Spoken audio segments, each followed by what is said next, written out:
Chapter 711, The Storm Attacks Simeem Island. Under the towering cliff, dark sea waters were being roused by the surrounding waves as they churned about considerably. On crazy Captain Connor's Victor's ship named the Single-Eyed Skull, a few pirates donned cloaks as they pulled up their hats. The rain pattered down heavily on them as they fought against winds that could lift a child, in order to walk out the cabin and inspect the ship to prevent any accidents from happening. Their cloaks were made of linen, but their surfaces were smeared with an already hardened sticky liquid. The raindrops were unable to permeate through that layer and could only flow down onto the deck. The liquid was Donningsman tree sap, produced from the southern continent's rainforest. It was naturally water-resistant and was quite commonly seen. It was originally rather cheap, but after a research team last year suspected that it had beneficial effects on hair growth, its price skyrocketed. In such weather it's suitable to be inside the Red Theater, drinking liquor, smoking weed, and having women in your arms. A pirate looked out of the shipboard and grumbled. His companion echoed him as he pulled at his cloak's hood. "I heard there's a bunch of new arrivals at the Red Theater. I really want to give them a try." "How did you learn of that?" another pirate asked in passing. He was met with a chuckle. "I heard it from the boss. It's not like you have no idea what captain's business is. That's why the boss knows plenty of human traffickers. Ha! They prefer to be called slave merchants. Speaking of which, I recall what happened that time." The pirate who spoke at the beginning wore a reminiscent look. Among the goods sent over, there was a young noble lady who had fled from her home. Her skin, figure, looks, tsk, were. I have no idea how to describe it. I still remember her to this day. What a pity that she committed suicide. As they spoke, they suddenly felt their vision brighten as they subconsciously looked up into the sky. Apart from the pattering rain, there was an abnormal silver bolt of lightning that was snaking its way through the dark clouds that hid the crimson moon and stars. Suddenly, a gigantic bolt of lightning that illuminated the surrounding waters smote down, heading straight for the Single-Eyed Skull. Boom! The bolts began to spread out randomly as the wooden ship burst into flames. Deafening thunder echoed in the pirates' ears. Right on the heels of that, silver bolts of lightning struck down like they were brandishing their claws. The tiny sailboat was instantly plunged into a lightning forest. At that moment, the thick lightning bolts that were about to interweave together had suddenly separated. They split apart in violation of the natural laws, and they failed to hit the Single-Eyed Skull. They hung close to the ship's surroundings before striking the pitch-black water, lighting up the surrounding sea as sizzling lightning bolts snaked out in a spectacle. The pirates on the deck suffered from the strike. One of them had been charred black like an overburnt piece of wood. Two collapsed as their bodies convulsed. There really is a problem. Above the gray fog, Klein couldn't help but sigh when he saw the scene of his lightning storm being dispelled. He was certain that this was a power at the level of a demigod. If he had rashly infiltrated the Single-Eyed Skull, even with creeping hunger, death knell, and Grozel's travels, there was no way he could put up an effective resistance against such strange powers. And by then, he wouldn't have the time to pray to himself and respond using the sea god scepter above the gray fog. Taking a deep breath, Klein made all the blue gems on the tip of the white-boned scepter light up. Around the Single-Eyed Skull, there were two kinds of sounds in the storm. One was piercingly sharp, as though it could prick through one's eardrums and penetrate one's brain. The other was deep, sounding like a beating heart as it struck on one's spirit body. This gave the pirates an extremely uncomfortable experience, with many having the urge to vomit blood. However, this was only the beginning. The sound of splashing water intensified as a dark wave surged up to a height of nearly 10 meters, running opposite the island's cliffside. The wave was like a wall created by a deity as he pushed it toward the Single-Eyed Skull with an invisible hand. This was a tsunami that Klein created. It could already be considered a calamity. The whooshing sound of the waves sounded like explosions as the pirates on board looked at the dark sky outside, the churning clouds, and the massive tsunami. It felt like the apocalypse mentioned in mythical legends had arrived. They lost all will to save themselves. But as they were waiting in despair for the final judgment, a disturbance that didn't abide by logic or scientific laws appeared in the middle of the waves created by the tsunami. An indescribable vortex rapidly took form as it tore through the entire wave, causing the terrifying waves to rapidly collapse as a result. Amidst a rapturous rumble, a secondary wave threw the single-eyed skull up high into the air as the gigantic wave from before dispersed, spraying a portion of its load onto the ship. One of the masts broke, and the ship was in shambles. Even the deck was completely flooded. Whoosh! A strong wind suddenly stirred and swept up the pirates, turning into a hurricane that exceeded its own limits, pushing the airborne single-eyed skull further towards the sea. The ship began to ride the squall as it flew across the sky, covering a distance of several nautical miles without landing in the undulating waters. It was as though it was an airship that continued stably proceeding forward. Klein was amazed at the demigod or sealed artifact of the corresponding level inside the single-eyed skull for nullifying the tsunami. He sighed at his lacking sequence, as he couldn't create the destructive tsunami that Helvetia had previously created, despite stirring the powers of the mysterious space above the gray fog.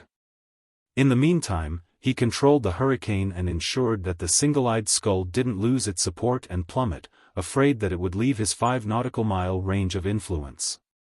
At that moment, his goal wasn't to destroy the single-eyed skull, nor was it to capture crazy Captain Connor's Victor, but to force out the demigod or sealed artifact hidden inside the ship. A powerhouse or item at this level was scarce in the world. By seeing their appearance, he would know who they were sooner or later, as well as which organization they belonged to. And this provided the subsequent direction for the investigation regarding the Great Smog of Backlund. I hope it's not from the seer pathway, otherwise, who knows if it's his true face or not. However, this is also a good thing. Since I'm investigating the truth of the Great Smog, I'll figure out what Ince Zangwil is doing, and I'll make preparations for my subsequent revenge. I'll also be able to successfully find the Bizarro Sorcerer potion formula and main ingredients. As Klein silently sighed, he made the gem on the tip of the sea god scepter emit a pure azure light. With a hum, the single-eyed skull's flight experienced a change. It plummeted like a roar and didn't even manage to glide. Suddenly, it turned very, very light, landing on the sea's surface like a feather caressing a human's face. At that moment, Klein, who had exhausted plenty of spirituality, was just about to muster his remaining strength to create another tsunami when he heard an explosive boom from the scene. It was a terrifying sonic boom. Furthermore, it was different from normal sonic booms, as though it was mixed with the howling sounds of the wind. It was from Sea King John Cotman. Although he was still a distance away, he wielded mastery of these waters, so he could exert his influence across space while he rushed over. This was a Sequence 3 saint who was close to that of an angel. The terrifying sonic boom sent the single-eyed skull flying out. There was no hesitation on whether it would harm anyone. After all, there was nothing wrong with striking down on pirates. Meanwhile, Klein felt a psyche that was so potent that it was terrifying as it swept across the area in search of any spots that appeared abnormal. It caused the scene before his eyes to be affected as everything turned indistinct. After resisting another blast, Klein calmly and rationally ended the response. He shut down the corresponding prayer scene before throwing the sea god scepter into the junk pile. The gap isn't anything trivial. If Sea King didn't appear, I wouldn't have the confidence in forcing out that demigod. My sequence is still too low, giving me troubles when using the scepter, as it's overly burdensome. However, at sea, the storm pathway is really powerful. They're practically mobile calamities. The powers displayed by that demigod had the key elements of distortion, confusion, loaning, and violation of normality. It appears to be the Black Emperor paths of the divine.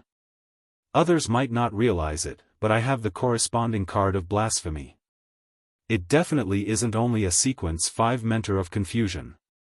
Account of the Fallen? The military has a portion of the potion formula for the Black Emperor pathway, but it seems to be limited to the first 5 sequences. They lack sequences 4 and above. Although Klein failed to force the demigod or corresponding sealed artifact out, he had gained a certain number of clues from their reaction. He suspected that a particular faction in the royal family wasn't only cooperating with the Demonist sect and Ince Zengwil, but it was also secretly in cahoots with a faction that wielded most of the sequences of the Black Emperor pathway. The descendants of Solomon or Trunsoist? Is King of the Five Seas Nast involved in this? Klein was in serious thought when he heard overlapping prayers in his ear. It broke his train of thought as he instinctively emanated his spirituality and touched the rippling light beside his chair. Then, he saw Danitz. This well-known pirate had his eyes closed as he piously prayed to the fool. Klein took out his pocket watch in a daze and took a few looks at the time to confirm that it was almost 3 in the morning. Is he nuts? Why is he praying in the middle of the night? Does he not want me to sleep? Klein watched carefully in exasperated amusement and discovered that Danitz looked tipsy. There was even faint singing echoing outside. The crew members of the Golden Dream are having another bonfire party? Are they celebrating the departure of Gehrman Sparrow? To think they celebrated all the way into the middle of the night. Klein instantly understood why Danitz was praying at that moment. He took a deep breath as he emanated his will into the halo, saying in a deep voice, "Those who say my name are on my mind." See, King John Cotman arrived at Simeem Island as he began searching for the abnormal tsunami that had happened here, as well as the ship that belonged to an unknown pirate crew. He was certain that there was a demigod on board that ship. This tall and brawny cardinal of the Church of Storms with thick, dark blue hair, a high-ranking deacon of the mandated Punisher, clenched his fists as the dark clouds in the sky cracked open, sending crimson sunlight scattering across the sea. After identifying the positions of the stars, John Cotman flew in a particular direction. Suddenly, his speed slowed down because he saw a pirate's ship with a flag fluttering with the single-eyed skull emblem. The ship wasn't manned by anyone as it drifted in the wind. Scarlet flames were everywhere on it, along with charred corpses. In the middle of one of the masts, a middle-aged man was tied to it. He wore a triangular hat and a black eye patch. His exposed eye was widened and filled with horror. A wooden pole had impaled him in his chest as blood dyed everything. His life and spirit body had completely dissipated. Chapter 7:12. The loyal Alger situated beyond the storm. The Golden Dream had crimson-red moonlight shine through the thin clouds and onto one of its rooms which was dark and unlit. Danitz was standing beside his bed, motionless. It was as though he had encountered the Beyonder powers resembling Medusa's petrifying gaze. He couldn't help but grind his teeth loudly as his feet indiscernibly trembled. An endless grayish-white fog and an indistinct figure that stood high above everything, saying the awe-inspiring words, "Those who say my name are on my mind," filled his mind. There really was a response. There really was a response. Danitz's lips quivered as he muttered silently to himself. He felt that his calves had gone soft. This was the first time he was receiving a response from a prayer. He was frightened out of his wits. He long knew that the fool was an unknown existence, the figure whom the secret organization backing Gehrman Sparrow believed in, and that he had already made a connection due to chanting his honorific name. If he had any actions of disloyalty or betrayal, he would immediately die a baffling death, but this knowledge stemmed from the knowledge Vice Admiral Iceberg Edwina had taught him. He had never encountered similar situations before, and he had never imagined that an unknown existence would respond to him. When the fog, figure, and voice suddenly appeared before his eyes and ears, he learned for the first time that mighty existences would directly respond to their believers. Yes, deep down, Danitz had unknowingly changed the unknown existence into a mighty existence. Just as he recovered from his shock, he hurriedly took a few deep breaths as he attempted to pace about to relieve the remnant horrors in his heart. However, just as he took a stride with his right foot, he discovered that his legs had gone limp. All he could do was collapse onto his bed before barely managing to turn around to sit up. It really is a magnificent existence.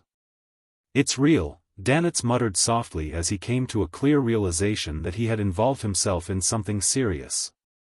Back in the book world, as he had only chanted the honorific name without discovering any abnormalities, all he felt was fear having known of the possible outcomes.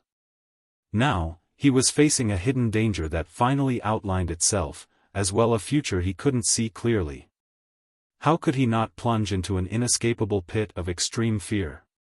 After an unknown period of time, Bandit exhaled as he consoled himself. It might not be a bad thing. At the very least, German Sparrow is still living, and he's leading quite a good life. Upon having this thought, he forced a smile. I'm a member of a secret organization, and in the future, a person blessed by a magnificent existence. As his thoughts raced, Bandit decided to pray every morning when he woke up. He believed that no existence would dislike a pious believer. Of course, he would keep in mind the revelation and often pray inwardly. The next morning, Klein woke up normally, having exhausted himself the previous night. He slowly got out of bed and saw that the skies were blue and the ground outside was wet. The entire world seemed to be cleansed by water, making it abnormally fresh. However, the disorderly leaves, broken branches, and all sorts of trash were an indication that it wasn't a peaceful night. After washing up, Klein wore an ordinary Loanese face, ordered a cup of gurney sap, something that originated from Simeem Island, and a rather heavy choice for breakfast, tiativa, to make up for his previous night's expenditure. As he drank the beverage that resembled lemonade with sugar and milk, he ate the fresh, fragrant meal that mixed mutton and fish together, along with the sweet and slightly sour flavor of the fruit. Klein held up the newspapers provided by the inn with great pleasure as he read through the papers starting with the Sonia Morning Post and News Report. At the end of breakfast, he flipped open Strange Cases, a paper that was rather popular among adventurers, and he saw a striking article headline, Bloody Infighting Amidst Storm. According to sources, there was intense infighting on Crazy Captain Connor's Victor's single-eyed skull. The pirates executed Crazy Captain and killed each other, and reports say that no one survived. All of this evil was concealed by the terrifying storm last night. No one was aware of the conflict until the single-eyed skull was found drifting around Simeem harbor. The article attached an unclear photo, seemingly captured from the harbor in secret. The photo's single-eyed skull's characteristics stood out at once. It was heavily damaged and many spots were charred black. Only a single mast remained intact, while the middle mast had a figure with a triangular hat pinned to it.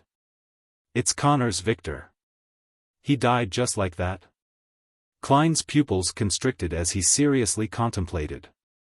It can almost be confirmed that there was a demigod on the ship last night. When he saw that Crazy Captain was targeted, or with Sea King in pursuit, he could only care for himself. Unable to bring Connors with him, he decisively silenced him and destroyed all evidence. Klein, who had plans on continuing his pursuits of Crazy Captain, felt dejected. He realized that although the trail of clues hadn't been completely cut off, there was little of it left. The only matter he was aware of at that moment was that the demigod likely belonged to the Black Emperor pathway. From the intensity of the storm last night, the single-eyed skull was likely sent to the harbor by Sea King John Cotman so as to do any follow-up investigations. I wonder if they will have any additional findings. Yes, I can get Mr. Hanged Man to keep an eye out for it in the Church of Storms. There's no need to inform him since the tarot gathering will be this afternoon. The world can directly commission him to do so. Klein quickly made up his mind before downing the rest of the gurney sap. Then, he returned to his room and planned to retrieve the radio transceiver which he had placed above the grey fog for an extended period of time to contact Rhodes. He wanted to see if it had any other clues regarding the Bizarro Sorcerer Potion formula. Having left Orivi's East Sea, which was also where the Aurora Order's demigod had previously targeted him, Klein now dared to use items with the Grey Fog's aura. However, he knew very well that he couldn't do it frequently, and each use couldn't be for too long, otherwise, there was the possibility of the true creator detecting it. Due to this reason and his wariness against erodes, he planned on doing whatever he could do himself, and he would seek advice from others if possible. He only planned on playing the question-and-answer game if he was out of options. In the Blue Avenger, which was docked at the Resistance's private harbor, Alger planned on getting one last resupply before his return to Pasu Island. After instructing his crew which items to purchase, he changed into local clothing, and he went straight for Byam. After circling a few times, he came to the Cathedral of Waves, planning on reporting to Diocese Bishop, Chogo, about recent developments. Although he was returning to Pasu Island and reporting his work to the upper echelons of the church, he knew very well who his immediate superior was. He knew that he needed to act appropriately and not make his superior believe that he was skipping the chain of command by directly establishing relations with the upper echelons. Chogo remained hale and hearty as he was very pleased with Alger's proactive reporting. After he heard that, he said with a brisk tone, "There's no need to worry about it. It's just routine reporting. I've already informed His Eminence Cotman that you're devoted to the Lord and are loyal to the Church. You're one of the most trusted captains, and His Eminence Cotman will inform the Council of Cardinals of this." He paused, but without giving Alger any time to speak, he continued, "In addition, there's another mission. Investigate people who are intimately tied to crazy Captain Connors Victor. This is a mission directly issued by His Eminence Cotman. You have to take it seriously." Investigate people related to crazy Captain? Alger was puzzled, but he didn't question it. Instead, he struck his right fist on his left breast and said, "Yes, Your Excellency." The grizzled Chogo nodded and thought for 2 seconds before asking, "Do you know Gehrman Sparrow?" This question sounded like a bolt out of the blue. It left Alger's pupils constricting as he nearly lost control on the spot. Thankfully, he was mentally strong, allowing him to barely maintain his normal state. "I've heard of him. He's been very famous recently. Not only has he hunted Wormtongue Mither and seriously injured Tracy, but he has also boarded Catlia's future." Alger droned on to hide the stirrings in his heart. Chogo made a terse acknowledgement. "You were at sea, so you're a little behind on the news. Gehrman Sparrow killed Curtius at Toscarter last week and obtained his bounty. That pirate was indeed a devil, a Sequence 5 devil." "Curtius? Agalito's second mate?" Alger asked with very honest emotions. He knew that Curtius was suspected to be a Sequence 5, but he didn't know that he was of the devil pathway. And the fact he was both a Sequence 5 and a devil meant plenty of things. It meant that he was difficult to kill, which meant that Gehrman Sparrow had very likely killed Curtius during a sudden encounter. This meant that Gehrman Sparrow was already at the pinnacle of Sequence 5s. If it wasn't because he was seeking to purchase the Sequence 4 potion formula, I might even suspect that he had become a demigod. Alger thought, feeling perturbed. He was alarmed to realize that in a week, the world had obtained the Sequence 5 Ocean Songster potion formula and main ingredient, killed a Sequence 5 devil, and might very possibly have a Sequence 6 notary potion formula in hand as well. How did he do it?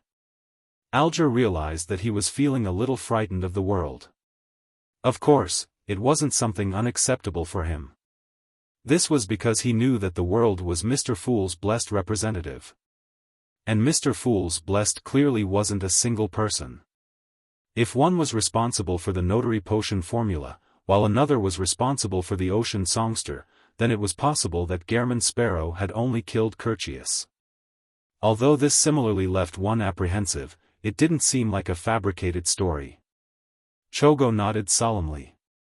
Yes, Agalito's lack of reaction implies something. Focus on gathering information about Gehrman Sparrow. All right, Your Excellency. Alger bowed reverently, having already decided to be perfunctory with the mission as much as he could. Inside the inn, Klein placed the radio transceiver on the table.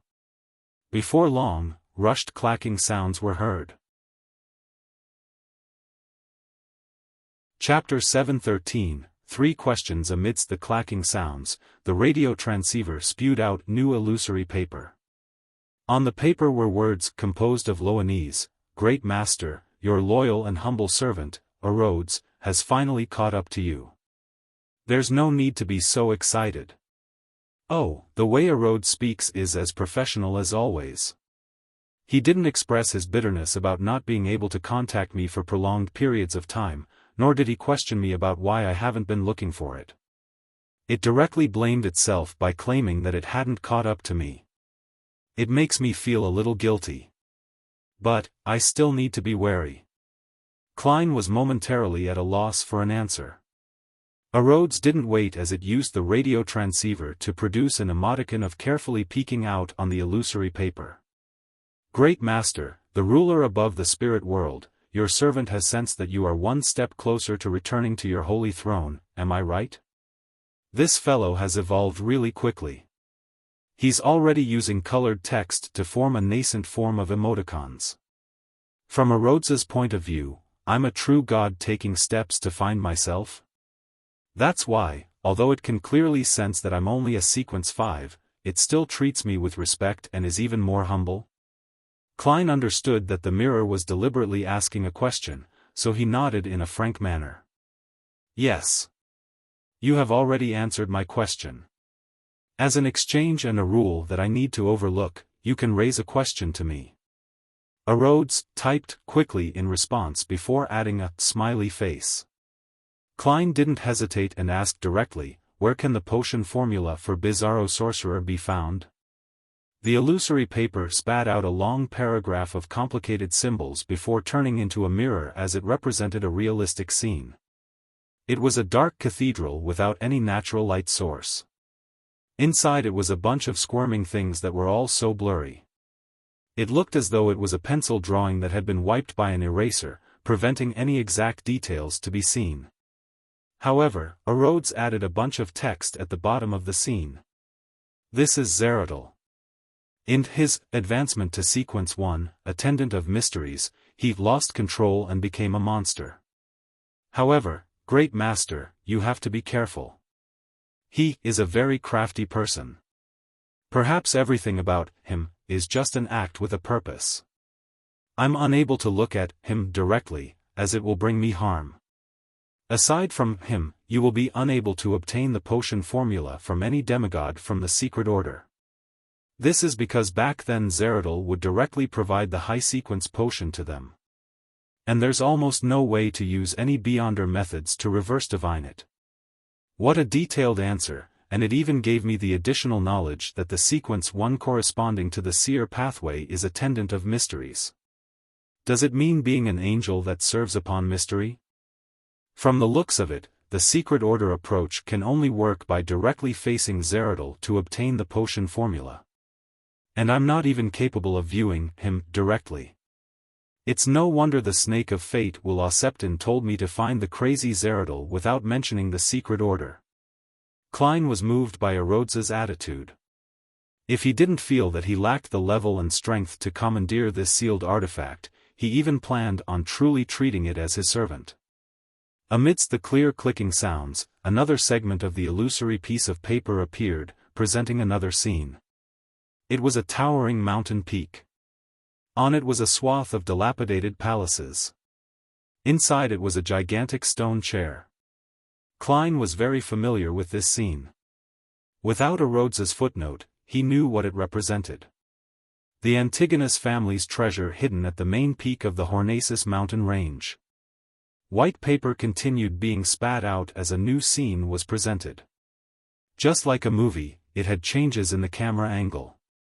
The first scene that appeared in Klein's eyes was a lofty Gothic-style bell tower and beautiful palaces around it. The former represented the Bell of Order, and the latter represented the Sodila Palace. They were landmark buildings in Backlund. The scene changed, and soon, there was a new building on the paper. It was a pure black cathedral with 2 symmetrical bell towers. The scene of the cathedral's interior grew larger, and soon, it presented the entirety of the interior. It was then fixed at a pair of iron black doors that swung open. The door was abnormally heavy, and on it were 7 dark sacred emblems, as though they were guards of the tenebrous heaven. Chinese Gate. St. Samuel Cathedral. Klein recognized the familiarly styled door. Based on the architectural style, he confirmed that the cathedral was the church of the Evernight goddess's headquarters of the Baklund diocese, St. Samuel Cathedral. White paper was spat out and the scene changed as it plunged deep into the darkness. On an empty bookshelf built from bones, there sat an ancient notebook. It was a black hard-covered book.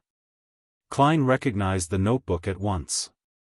It was the Antigonus family's notebook which had caused the death of the original Klein. After going round and round, everything came back full circle. Klein silently observed it for a moment, and after the scenes disappeared did he regain control of his thought processes. Yes, back then, the members of the Aurora Order were able to see the clown potion formula from the notebook. Having been acknowledged by it, the content presented to me will definitely be completely different from before when I flipped through it. It should have the arcane sorcerer potion formula. It just lacks the ingredients or characteristics. So this notebook has been sealed behind St. Samuel Cathedral's Chinese Gate all this time.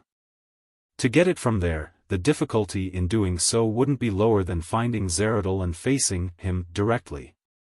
Back then, there were high-sequence beyonders involved in the Great Smog of Baklund. After I reported the matter to the Baklund Diocese's church through Miss Justice, the matter was quickly quelled. This is sufficient enough to prove that the Baklund Diocese has plenty of power. They have no lack of demigods or sealed artifacts. Yes, regardless, I'll need to return to Baklund first and see if there are any opportunities. In contrast, I'd prefer not to head to the Hornacis mountain range. Reining in his thoughts, Klein looked at the radio transceiver which had turned dark and solemn. Last night, who was the demigod on crazy Captain Connor's Victor's ship? Clacking sounds quickly sounded as the illusory paper from before vanished as new ones were spat out. The content on the piece of paper was likewise a realistic scene. On an exquisite brass chandelier, 5 candles of different heights spread their warmth and light. A middle-aged man wearing a triangular hat and black eye patch stood before a cabinet that stored grape wine, champagne, and tequila. He was humbly looking opposite him. Opposite him was a tall figure in a black cloak. Its face was completely hidden beneath the hood. The figure didn't seem to have a real head, only a blob of heavily distorted darkness that was embedded above the neck. Thanks to the portraits from Bounty Notices, Klein recognized the one-eyed man to be crazy Captain Connors. His disheveled and oily hair cascaded down and happened to cover his neck. Opposite him is likely that demigod. But he deliberately disguised himself and did the corresponding anti-divination preparations. For a Rhodes to be able to produce a scene of this level is already impressive enough. Klein wasn't too disappointed. Instead, he carefully memorized the figure's build. More than 1.85 meters tall, but less than 1.9 meters. Rather long arms, and when hanging his hands down, it almost reaches the knees. The broad shoulders prop up the cloak. The feet are faced outwards to a certain degree. As an expert in disguises, Klein believed that when a person disguised himself and prepared a certain level of anti-divination measures, there was a high chance that he wouldn't take note of disguising his build, especially when one's body didn't have any particular traits. Therefore, this can provide a certain amount of clues. This allows Klein to find the person familiar when he sees the target. Very good. It's your turn to ask. After keeping that in mind, Klein stopped scrutinizing the figure as he waited for a Rhodes's question with piqued interest. He was curious as to how a Rhodes would continue breaking through his image of him. The typing sounds slowed down as it seemed to appear hesitant. Bit by bit, the illusory white paper was spat out. Great Master, See, can I say something to you? Yes, Klein answered the question, puzzled. He began to look forward to what Rhodes had to say. The sound of typing hastened as it exuded an obvious sense of warmth. On the illusory paper, a single line appeared, "Great Master, happy birthday. This is belated. Your current body was born on March 4, 1327. I originally wanted to wish you a happy birthday at midnight of that day, but I failed to keep up with you. It's a topic that really exceeded my expectations. I even forgot about my own birthday." The corners of Klein's lips twitched as he was at a loss for words. He had received the original Klein's memory fragments and received parts of his emotions. He knew the birthday, but for a person who led a solitary life, why would he remember such things? This fellow is actually the first person to wish me a happy birthday. Benson and Melissa must be feeling more upset today. The interview should have ended in February. I wonder if Benson succeeded in becoming a civil servant. Klein felt poignant as the way he looked at the radio transceiver warmed up. He thought for a moment as he calmly asked, "Third question, your origins." The typing sounds paused for 2 seconds before sounding out again. A white piece of paper was spat out as a new scene surfaced. Large amounts of black sticky liquid spewed out from the ground as they spread outwards in a distorted manner. They grew different numbers of arms and legs before becoming strange monsters that charged ahead. During this process, a speck of light was shot out along with the black liquid before landing on a rock, to which it rapidly fused together, turning into a mirror with ancient patterns and black gems adorning its two sides. What kind of strange scene is this? This was how a Rhodes was born. What was that speck of light? Where did it originate from? It does seem like a Beyonder characteristic. Klein came up with a preliminary interpretation of the scene. The typing sounds didn't stop as another line appeared, "Great Master, do you have any other questions?" Taking note of the time, Klein shook his head. "No. You have finished answering the questions, and it's time for me to leave. Great Master, the ruler above the spirit world, your loyal and humble servant, Rhodes, looks forward to serving you again and hopes to be able to continue following in your footsteps. Bye." At the end of the illusory piece of paper, a hand-waving emoticon was presented. Chapter 714, New Diary pages. Inside the quiet room in the inn, the dark and silent radio transceiver instantly returned back to normal as its surroundings stopped being eerie. Klein busily set up the ritual and sacrificed it above the gray fog before having the time to consider the answers he had received. According to the clues provided by Rhodes, and combining the answers from Mr. Azek and Will Septon, Klein had a basic idea on how he should proceed. It wasn't just because he wished to return to Backland for some rest and reorganization, but because he viewed the large city as a main locale that he would spend a long period of time being active in. He wanted to see if he could steal the Antigonus family's notebook from the Church of the Evernight Goddesses St. Samuel Cathedral. If he confirmed that there weren't any solutions, he would attempt to switch to neighboring Beyonder pathways, but if that was impossible, he had no choice but to take the final route, head to the main peak of the Hornacis mountain range. I definitely can't use my identity as Sherlock Moriarty when I'm back in Backland unless I wish to dig out Ince Zangwill or the royal family faction that's hiding in the darkness. However, when contacting people I'm familiar with or using the resources of the Church of Steam, I can transform back into Sherlock Moriarty. In short, I have to create a new identity. Furthermore, it has to be completely separate from Gehrman Sparrow. I won't directly return to Pritz Harbor this time. I'll make a detour to Desi Bay and make sure that no one can figure out my background. Klein's thoughts raced and he soon came up with a clear train of thought. After determining the next steps of action to take, he planned on drawing some blood and heading above the gray fog to explore Grozel's travels using his spirit body, but in consideration that there was a tarot gathering in the afternoon, he lay back in bed and took the time to rest and relax. The future smoothly cruised through the undulating waves as Admiral of Stars Catlia stood by the window, watching the scenery that seemed to go on without end. And by the deck, there were Nina's exasperated shouts from time to time. She would be angrily scolding Frank Lee for producing a bunch of fast-growing, beef-flavored mushrooms that enjoyed eating fish. Cadlia sighed silently as she nudged the heavy glasses on her nose bridge. At that moment, her spiritual perception was suddenly triggered as she looked down at her study desk. At some point in time, a few pieces of yellowed paper had appeared there.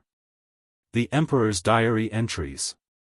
She finally sent a messenger over. Cadlia turned around in delight and picked up the few pieces of paper that were akin to a preliminary probe. By 3 in the afternoon, having memorized the symbols, Cadlia saw the illusory crimson light surge at her like a tide, drowning her within.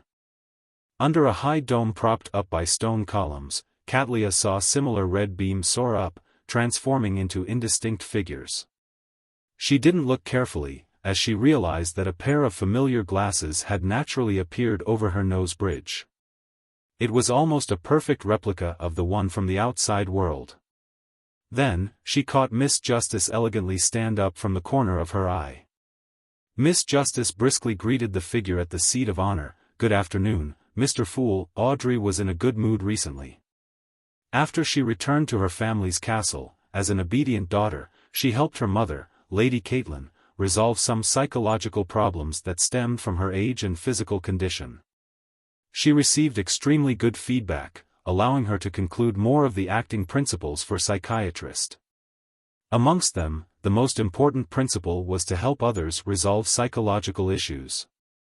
She suspected that this was the reason why the potion's name was psychiatrist and not psychologist. Miss Justice is very happy.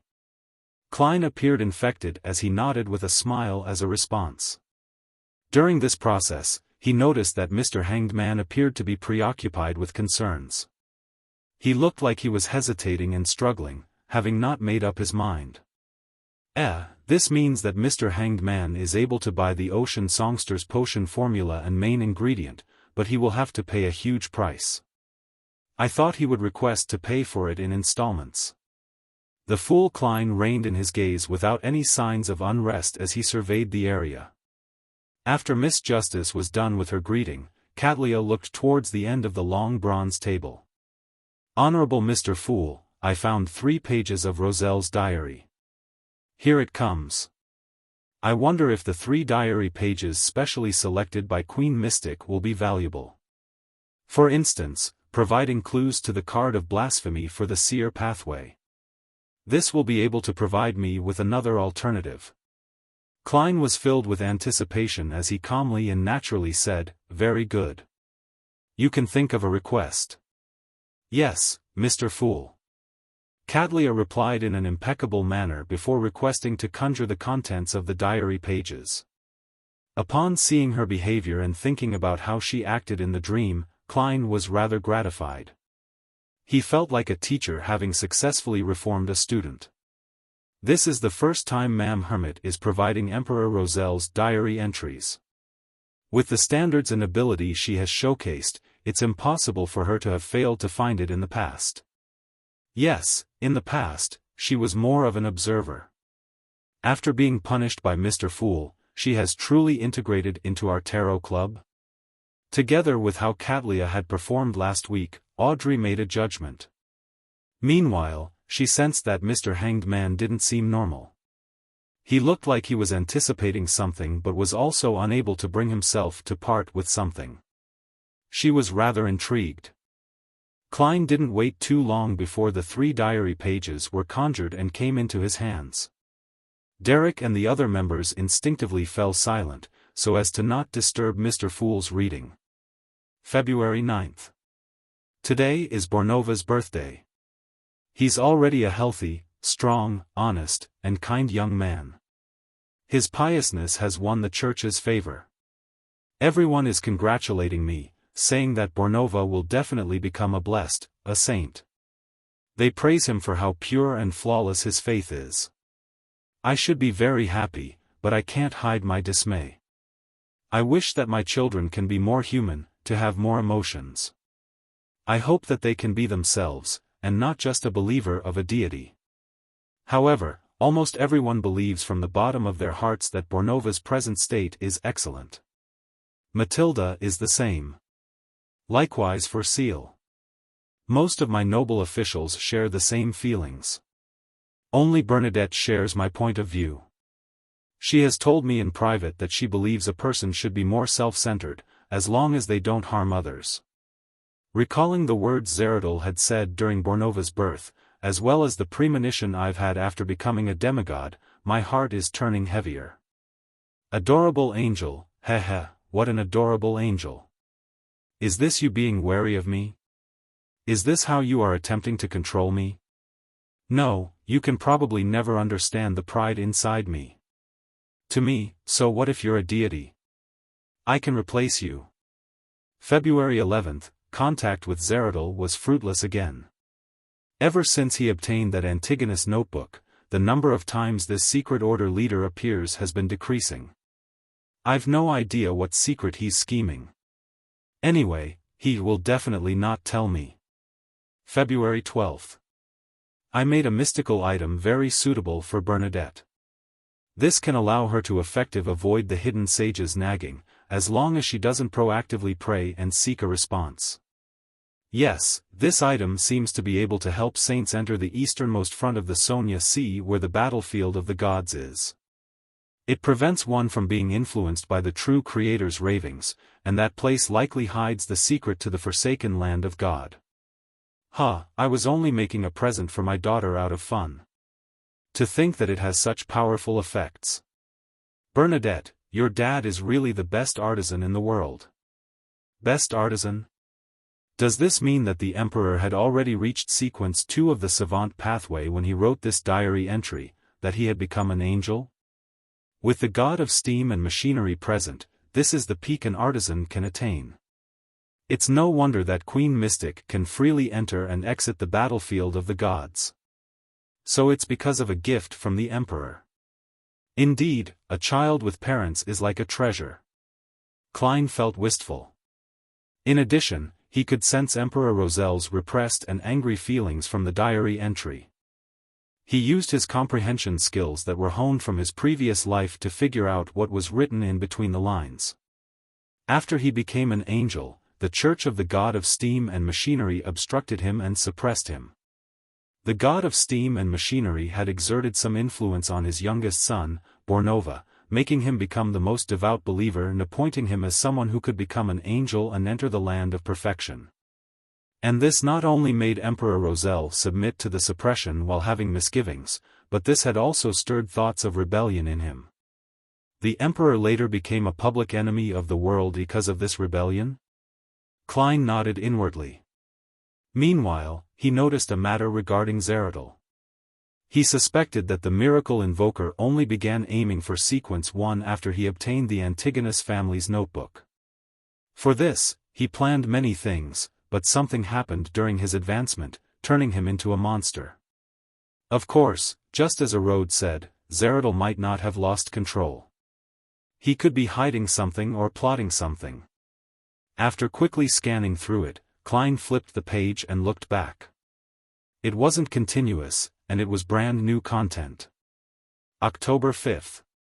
A few primordial moon believers were caught by the Black Suits organization I established. They failed to complete the corresponding sacrificial ritual. Their behavior has intrigued me, as their strength seems to come directly from the Crimson Moon. Unfortunately, large amounts of data have confirmed that the Crimson Moon is really a satellite that's revolving around our planet. Then, how is it fusing physics and mystery together? With my present strength, it's not impossible to head for the Crimson Moon.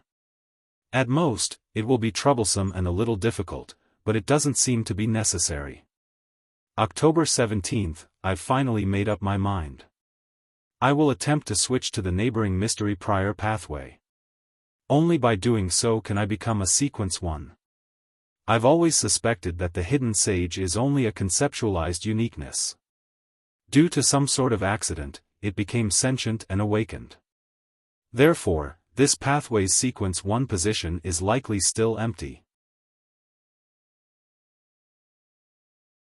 Chapter 7:15, Madness in his later years. I've long obtained the potion formula of Knowledge Emperor from that most ancient organization. Now, it's time to seek the corresponding ingredients. It might already belong to a particular angel, and it might have fused with an object around it, turning into a warped and evil monster, or a chaotic and terrifying sealed artifact. In short, I have to be careful. It's best that I find a suitable helper. Knowledge Emperor. This sequence 1 potion name is rather interesting. If I hadn't directly seen the blasphemy slate, I would have imagined that it belonged to the reader pathway, making it belong to the Church of the God of Knowledge and Wisdom. Even stranger, these two pathways aren't switchable. I once discussed this matter with that mysterious leader and old Mr. Hermes. We basically came to a consensus and believe that the reader pathway represents the omniscient part of omnipotent and omniscient. And the mystery prior savant corresponds to knowledge itself, which is categorized into 2 aspects. One is more about mystery, while the other is more about reality. When I become a knowledge emperor, Bernadette can stop worrying about the hidden sage's infusion of knowledge. She can also stop being afraid of pursuing knowledge. The emperor eventually switched to the mystery prior pathway. I wonder if he successfully became a knowledge emperor. Perhaps it's because of this that his ties with the Church of Steam completely fractured, making him the public enemy with no one to help him. All he could do was place his hopes on the Twilight Hermit Order. Klein thought poignantly as he came up with possible conjectures. Apart from that, he was rather interested in the Emperor's explanation of how the reader pathway wasn't interchangeable with the mystery prior and savant pathway.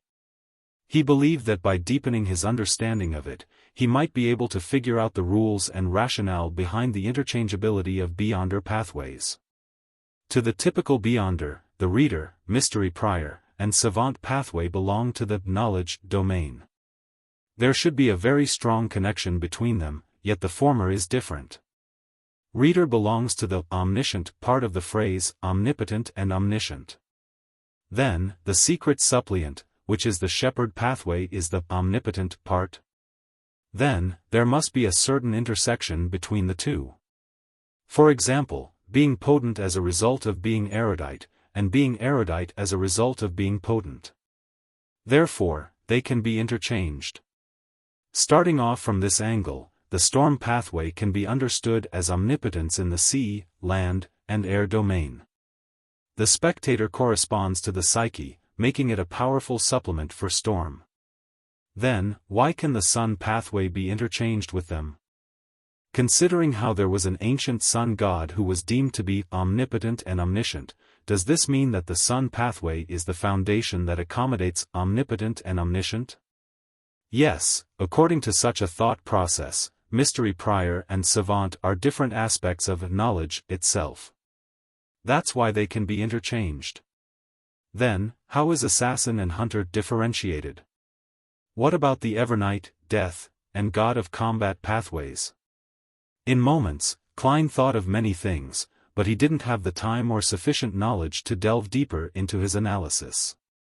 All he could do was temporarily throw the corresponding questions to the back of his mind and will the 3rd diary page to the top of the stack. At a cursory glance, Klein suddenly became focused. This was because the diary page was very different from the past ones. It didn't have a date, and the words were spaced apart.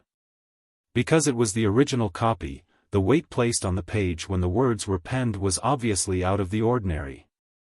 Klein swept through the page as the contents were reflected in his mind. No. Impossible. How can that happen? If my predictions aren't wrong, I'm not the only one who met with that encounter. No. No. How can that happen? The thing that I saw tells me that everything will be destroyed. Likewise for everything I've created. No. I can't accept such an ending. I have to work hard to save myself. I can't rely on the 7 deities. As long as I ascend to the throne of Sequence 0, only then will I and the things I value be preserved. Should I attempt to pull Mr. Door back into the real world? No. Although he claims to be only a sequence 1, I believe that he isn't just an ordinary sequence 1. It's very likely that he will bring unexpected catastrophe upon me. The Chinese words, which were much larger than those on the first 2 pages, had occupied the yellowed piece of paper in a haphazard manner. There wasn't much content, but it left Klein's head throbbing painfully. Back when he was writing this diary entry, Emperor Roselle was very likely a sequence 1 knowledge emperor. The content he wrote was infused with a potent sense of mystery and was colored with his emotions. This also meant that if Klein had read the contents in the real world, he might very well turn mentally unstable or go mad and lose control on the spot. Thankfully, Ma'am Hermit doesn't know Chinese, otherwise, she would have mutated when she was memorizing the contents. Even if she doesn't understand Chinese, she must have found it especially tiring and draining. If one is exposed to it for extended periods of time, visual and auditory hallucinations can't be avoided. Furthermore, there's a high chance that early signs of losing control will appear. Klein thought, congratulating himself for his good luck. His focus quickly turned back onto the diary entry as a sense of puzzlement surfaced. What did the Emperor see that made him so emotional? His mood was also rather extreme. No, the agitation and rashness, as seen in the words, are a little abnormal. It doesn't match the image of someone who has occupied a high position for extended periods of time. It doesn't match the level of an angel. Even in his final days, he said that after he dies, he didn't care if floods deluge the heavens. He didn't lose his composure or appear that agitated back then. Who influenced him? Or did something corrupt and pollute his thoughts? Also, he mentioned that he's not the only one who met with that encounter. What is he referring to? Transmigration? It's true that he isn't the only one who transmigrated for no baffling reason. There's also me, or even more. As thoughts flashed through his mind, Klein didn't waste any time. He made the 3 diary pages vanish as he smiled at Katlia. Have you thought of the request? Katlia bowed in preparation as she said, I wish to know why Emperor Roselle went mad in his later years. Audrey, who was in the same row as her, blinked. She believed that she had heard wrongly, as she didn't expect Ma'am Hermit to immediately ask such a heavy question. Furthermore, how does she know that Emperor Roselle went mad in his later years? Also, she only handed 3 pages, so how can she ask a question of this magnitude? It doesn't abide by the principle of equivalent exchange. Audrey had many thoughts arise in her mind, but she didn't stop Ma'am Hermit's question. Instead, she waited for Mr. Fool's response with piqued interest and inexplicable excitement. Alger, Emlyn, and Furs similarly held their breaths. They cast their gaze at the end of the bronze table. Only Derek and the world seemed oblivious. Klein thought and chuckled. First, we need to accept reality. I'm not omniscient, nor am I omnipotent. He had said those words in a relaxed, self-deprecating manner, but the hermit and company didn't show any signs of unrest. Instead, they appeared even more reverent. To them, it was obvious that Mr. Fool wasn't omnipotent and omniscient. Ignoring their guesses regarding Mr. Fool's state, this hidden existence's honorific name didn't have any related descriptions that explained the problem. Furthermore, none of the present true gods and evil gods had honorific names that involved omnipotence and omniscience. After setting their expectations, Klein began to answer the hermit's question. I also wish to know what Roselle encountered in his later years. At present, it can be confirmed that due to an unknown cause and source of stimulation, Roselle cast his gaze on Sequence 0. He didn't explain what Sequence 0 corresponded to. In the Tarot Club, there were more people who knew of it than those who didn't. Even those who didn't know could have guessed something. Sequence 0. The Emperor wanted to become a god? It's no wonder that it said that he went mad in his later years. Audrey knew what Sequence 0 meant as she instantly sighed. Likewise for Alger. Katlia clearly knew what Sequence 0 implied. She expressed her gratitude while in thought as she retracted her gaze. Sequence 0. Emlyn and Furs ruminated over the phrase, as though they had just realized that there was a position above Sequence 1 that belonged to true gods. Derek looked at Mr. Fool with a muddled expression. He didn't understand what was wrong with Emperor Rozel's attempt, someone who had a strong presence in history. In the City of Silver, if anyone had the chance, every resident would wish to become a Sequence 0 true god, so as to create a more sustainable living environment, or to lead everyone out of the Forsaken Land. Klein didn't elaborate as he leaned back into his chair and surveyed the area. You may begin. With that said, he controlled the world to look at Derek before smiling deeply. The notary potion formula you want has been acquired. Thank you, Mr. World. According to the agreement, I will remember the debt and await your request, Derek said sincerely. All right. Klein gave a response by controlling the world before making a show of him requesting Mr. Fool to conjure the formula. Before long, the potion formula was in Little Sun's hands. Derek received it in glee as he ravenously scanned the contents of the goatskin. Sequence 6, Notary. Main ingredients: 1 set of crystallized roots of the Tree of Elders, 5 feathers of a spirit-packed bird. Supplementary ingredients: 100 milliliters of radiant spirit-packed trees juice, 1 golden-rimmed sunflower, 1 white-rimmed sunflower, 5 drops of aqua fern juice. Without waiting for the others to speak, the world looked at Alger and said once more, as you know, I have your ocean songster potion formula and main ingredient. Audrey and company were momentarily dumbfounded. Catlia couldn't hide her alarm as she looked at the world. She vividly remembered that Gehrman Sparrow had just hunted slaughterer Curtius a week ago. How did he obtain the ocean songster potion formula and main ingredient? Don't tell me he killed an ocean songster. That would be considered a quasi-high-ranking member in the Church of Storms. It's only been a week. Catlia found this unrealistic. Chapter 7:16, Island and Ruins. Mr. World has also obtained the potion formula and main ingredient for Ocean Songster. He's really impressive. Derek moved his gaze from the goatskin in his hand and looked at the gentleman seated at the other end of the long bronze table. In his mind, the world's toughness had reached a whole new level, one that could match the weaker members in the 6-member council. Furs was also similarly astonished as her poignancy grew deeper. She remembered that back when she first joined the Tarot Club, Mr. World gave her the impression that he was gloomy and reserved. Apart from that, nothing stood out. In the subsequent gatherings, he began to show that he was experienced and knowledgeable, as well as possessing rather impressive abilities. At a glance, he was a senior Beyonder who had experienced many things, just second to Mr. Hanged Man amongst the Tarot Club members. This image had already formulated in Furz's mind, but in recent months, Miss Magician was repeatedly surprised by the world. He was first capable of obtaining rather important information, and following that, he sold plenty of Beyonder characteristics in a short span of time. He made her involuntarily suspect if he was a Beyonder assassin who was active in the mysterious world.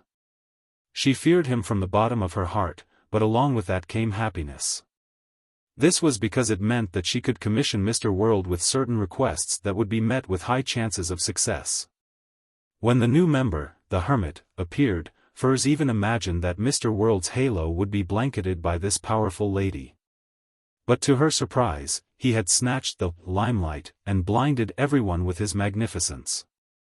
To obtain the Ocean Songster potion formula, its corresponding main ingredient, and the notary potion formula was seemingly impossible by human standards.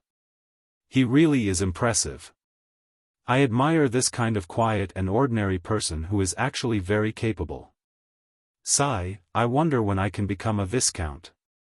After this hunting competition, the winner will receive a prize that's likely something that will allow a sanguine to become stronger. Emlyn White quickly turned his thoughts back to himself. As Audrey was sighing in amazement, she was puzzled about a matter from before. Why is the impressive Mr. World not searching for Emperor Roselle's diary pages? He's not like Ma'am Hermit. He has already joined the Tarot Club for quite some time, and he doesn't need to observe. It's not like he doesn't have any requests that don't require him to search for Emperor Roselle's diary pages to obtain something from Mr. Fool. Then, why isn't he searching for them? Has he privately submitted them? But why?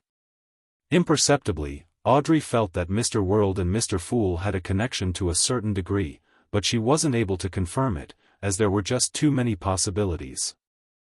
At this moment, Alger turned to the seat of honor after a few seconds of silence.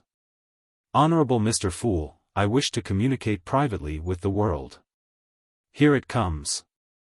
Klein nodded with anticipation as he isolated everyone's senses. Alger waited for 2 seconds before turning back to look at the world. "Gehrman Sparrow. I will use an unknown primitive island's coordinates in exchange. On the island, there aren't only extinct beyonder creatures that cannot be found on the northern and southern continent, but there's an ancient ruin of unknown age. Back then. Phew. It was discovered by Kalangos and me. Back then, we lacked the strength to delve deep inside it. However, he discovered certain traces, and he suspected that the ruins hide something extremely important. He believes that the value isn't lower than a card created by Emperor Roselle. My strength is inferior to Kalangos, and I didn't go as deep as he did. I had no idea what he saw, other than guesses about the situation from his remarks. What Mr. Hanged Man said holds plenty of information. From the looks of it, he long knew Vice Admiral Hurricane Kalangos. They had even adventured together and found the primitive island and ancient ruins. And previously, he was also the one who thought of finishing off this pirate admiral while he was away at sea. Mr. Hanged Man isn't an ordinary member of the Church of Storms. His past seems very complicated, and he hides many secrets. Yes, a primitive island's value isn't small. For a secret organization, this can be the foundation to support the growth of its members. Klein controlled the world to appear to be in thought as he attempted to obtain more information from the Hanged Man. With the world not rejecting or agreeing, Alger, who had calmed down, calmly said, "On the island, there are traces of demigod-level beyonder creatures. To you, that should be something valuable.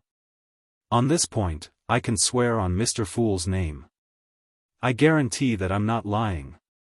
After I obtain the Bizarro Sorcerer's potion formula, I'll have to consider how to obtain the corresponding ingredients. At the level of a demigod, money becomes of little use. Trading gives me the highest chance of obtaining something I need. The location of demigod-level beyonder creatures is important. That ruin is also quite interesting." The world didn't hesitate as he chuckled. "Deal." Alger didn't immediately receive the Ocean Songster potion formula. Instead, he said, "I have a condition. I wish that on your first exploration of the primitive island, that you will do it with me. With Mr. Fool watching all of this, I believe you won't be concerned that I'll be up to no good." Klein considered it for a moment and made the world nod. "No problem. I will need companions when heading to dangerous places. I hope that you will have the required strength." Alger wasn't angered by the world's tone as he heaved a sigh of relief. "That's why, I wish that your first exploration will be after I advance.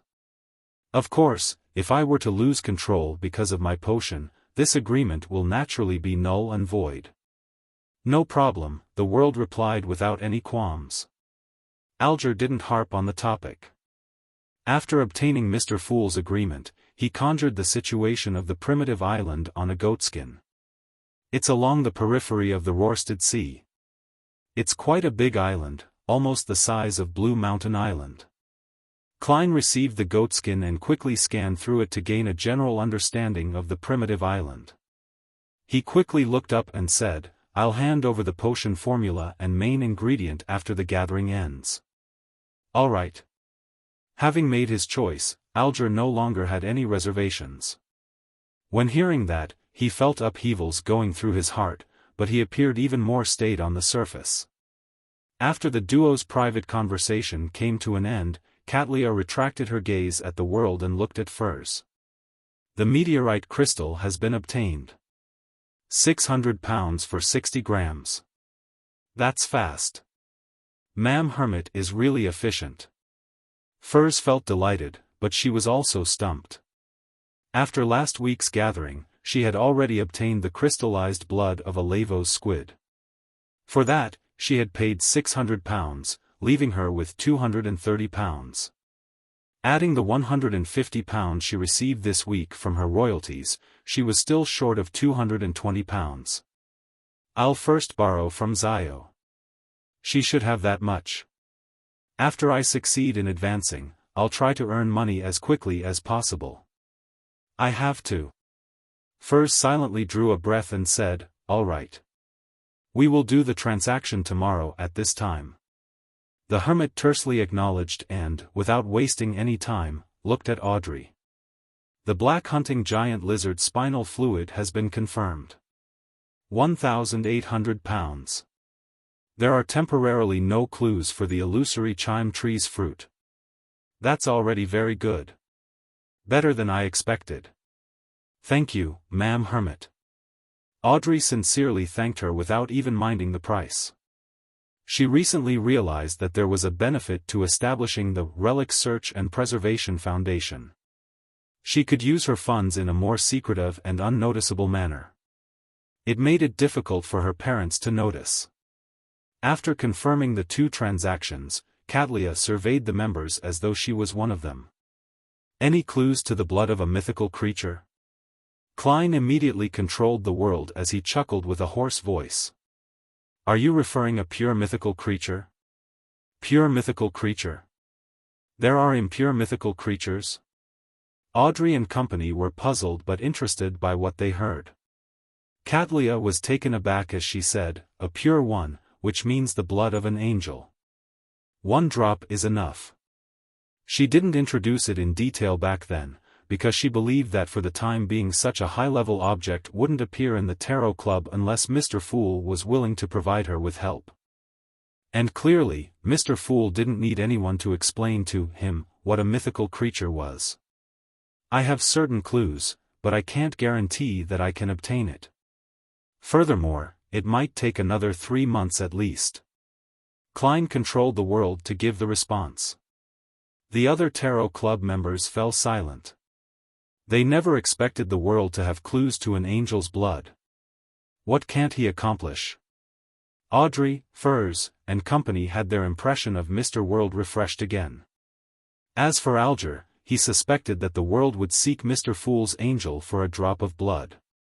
After a brief moment of silence, Emlyn, who suddenly realized that his advancement wasn't necessarily as obvious as the other members, weakly said, "Are there any clues regarding my previous commission?" Furs immediately said, "There are suspected cases. I will continue investigating." Burdened with debt, she was motivated to work. At the end of the trading segment, Derek mentioned his request of buying the crystallized roots of the Tree of Elders. As for the feathers of a spirit-packed bird, the City of Silver had it in their special warehouse. In addition, he also sought to purchase the golden-edged sunflower and other supplementary ingredients. They were commonly seen items in the outside world, but they were lacking in the forsaken land of God.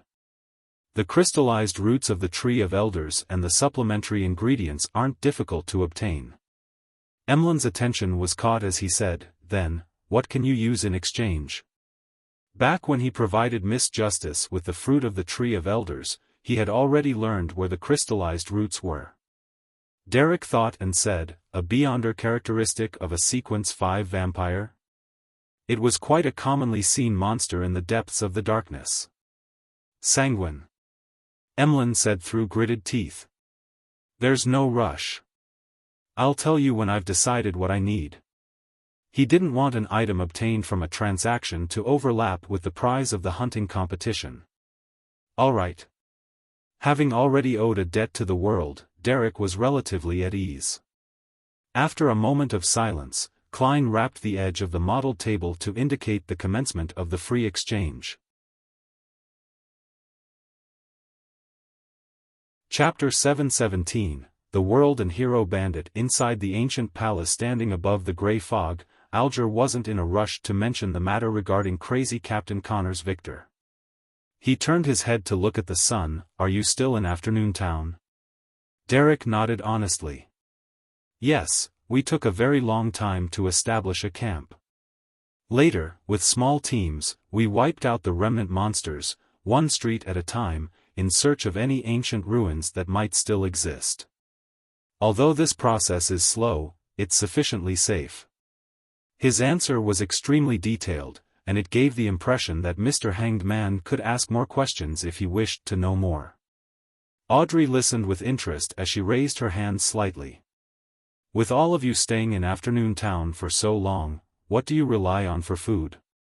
Is there any black-faced grass nearby? She had long heard from Little Sun that the city of Silver relied on the black-faced grass that they grew around the city as their source of sustenance. We carried a portion of powdered black-faced grass, but the main source of food comes from hunting those monsters. Once the Beyonder characteristic is expelled, a large proportion of them can be eaten once we skin them and roast them with fire. However, there's a certain degree of corruption in the meat, which will result in psychological problems. We can't continuously consume the meat, and we will need to spread out the intervals, Derek replied in a serious manner to Miss Justice's question. Audrey recalled the few monsters in the depths of the darkness mentioned by Little Sun, and having terrifying vibes about the dark and eerie area around the city of Silver, she couldn't help but press further. Wouldn't that be very disgusting? Furs, who was attentively listening to the other members' conversation, was inspired by this question. She deliberately didn't look at Emlyn as she asked Derek with piqued curiosity, I remember you mentioning that monsters in the depths of the darkness include vampires. Their bodies run with pus and are extremely ugly. Then, how would you consume vampires after killing them? Emlyn, who heard the question, forgot to correct her by informing her that sanguine weren't vampires. His expression turned livid as he felt an inexplicable feeling of indescribable horror. Derek was silent for 2 seconds before saying, there are some monsters that are indeed disgusting, very disgusting. Just like the vampires as mentioned by Miss Magician, but we have no choice. As long as it's edible, we will eat it. His voice gradually turned heavy, as though he once again deeply felt the tragedy that was the curse which enveloped the city of Silver. The palace that looked like a giant's residence fell silent once again. Even Emlyn, who wanted to retort Derek, didn't say a word. All he did was curl his lips and retract his arm. A few seconds later, the world broke the silence with a chuckle. Let's return to the sea. There have been certain matters that require your attention. Crazy Captain Connors Victor's single-eyed skull drifted to a nearby harbor after a storm. The masts were snapped, and there were charred marks. The entire crew, including Connors Victor, died. No one survived. Justice and company didn't know who Crazy Captain was. They weren't too interested in the news, other than being curious as to what caused this destructive naval tragedy. On the other hand, Alger shared completely different thoughts from them. There must be a tremendous secret if the world is paying attention to the matter regarding Crazy Captain. It's no wonder His Eminence Cotman issued such an important command to get the mandated Punisher and captains to investigate the situation. Alger's eyes darted about slightly as he said after some thought, in Byam, the Church of Storms is actively investigating the people and matters surrounding Crazy Captain Connors Victor. There's no need for me to commission it. Klein chuckled inwardly and got the world to directly ask, what clues does the Church of Storms possess? I have no idea. I'll try my best to understand the situation. Alger frankly shook his head. He believed that the world understood what he was implying, that he wasn't exactly sure, but he would sound out what the church knew. Audrey, who was listening out of curiosity, realized that the matter regarding Crazy Captain wasn't simple. Hence, she asked probingly, Mr. World, isn't this common infighting among pirates? Klein was just about to be perfunctory with Miss Justice but without divulging anything further when he suddenly thought of a problem. Behind the great smog of Backlund and the disappearances, there might be a particular faction from the royal family. It also included some military personnel. And Miss Justice would lean towards the nobles and royal family, both her emotions and from her standpoint. If there comes a day when I target those bastards who are deserving of death, she might not find it acceptable if I commission a mission to her. She might even fall into a dilemma. Therefore, I should now inject the impression in her that the royal family and military have plenty of bad guys. I would subtly change the direction in which her standpoint and emotions are directed towards. For this, I can bear the burden that some of the information regarding the world is leaked. Klein thought for a moment and made the world say with a relaxed, but mocking tone, "Crazy Captain is related to the disappearance of the colonial slaves which Mr. Hanged Man was previously investigating. The Demonist sect takes the people who are tricked or abducted and hands them over to Vice Admiral Ailment Tracy, and they have them ship the people over to the northern continent's East Seas coast. Then, with Crazy Captain Connor's Victor, it completes the last mile. This pirate is intricately tied with many human traffickers and slave merchants in loan. Back when I informed Mr. Hanged Man of the news in January, someone witnessed Balin, who was involved in the disappearance cases, with a MI9 member who is loyal to the royal family. Also, Backlund's largest human trafficker, Capim, had guards from the Arbiter pathway. With so many matters compounded together, do you think that Crazy Captain's death is simply a result of pirate infighting? Heh, I've always wondered why the person behind all of this needs so many slaves. The connections between the clues were clearly presented before Audrey, Alger, and company. It made them suddenly realize a lot of things. Mr. World left Backlund and headed for the sea to seek out clues. He's always been investigating the truth behind the Great Smog and Prince Edisac's death. According to the information he provided, it's clear that the true murderer hasn't been punished. He's still hidden inside the royal family, and there's a portion of the military who are working for him. How despicable. This kind of person should be thrown into hell. How does Mr. World know that the guards around Capim were Beyonders from the Arbiter pathway? Did he fight with them? Audrey's mind raced as she suddenly made the connection. Capim was killed by hero Bandit Black Emperor. The latter clearly knew which pathway Capim's guards belonged to.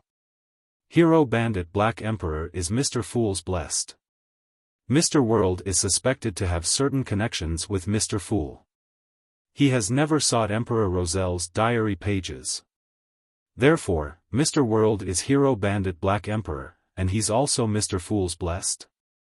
He doesn't hand in Emperor Roselle's diary pages because he hands them over in private? Some of his actions from before were to hide his identity as a Blessed? This is a test given to him by Mr. Fool?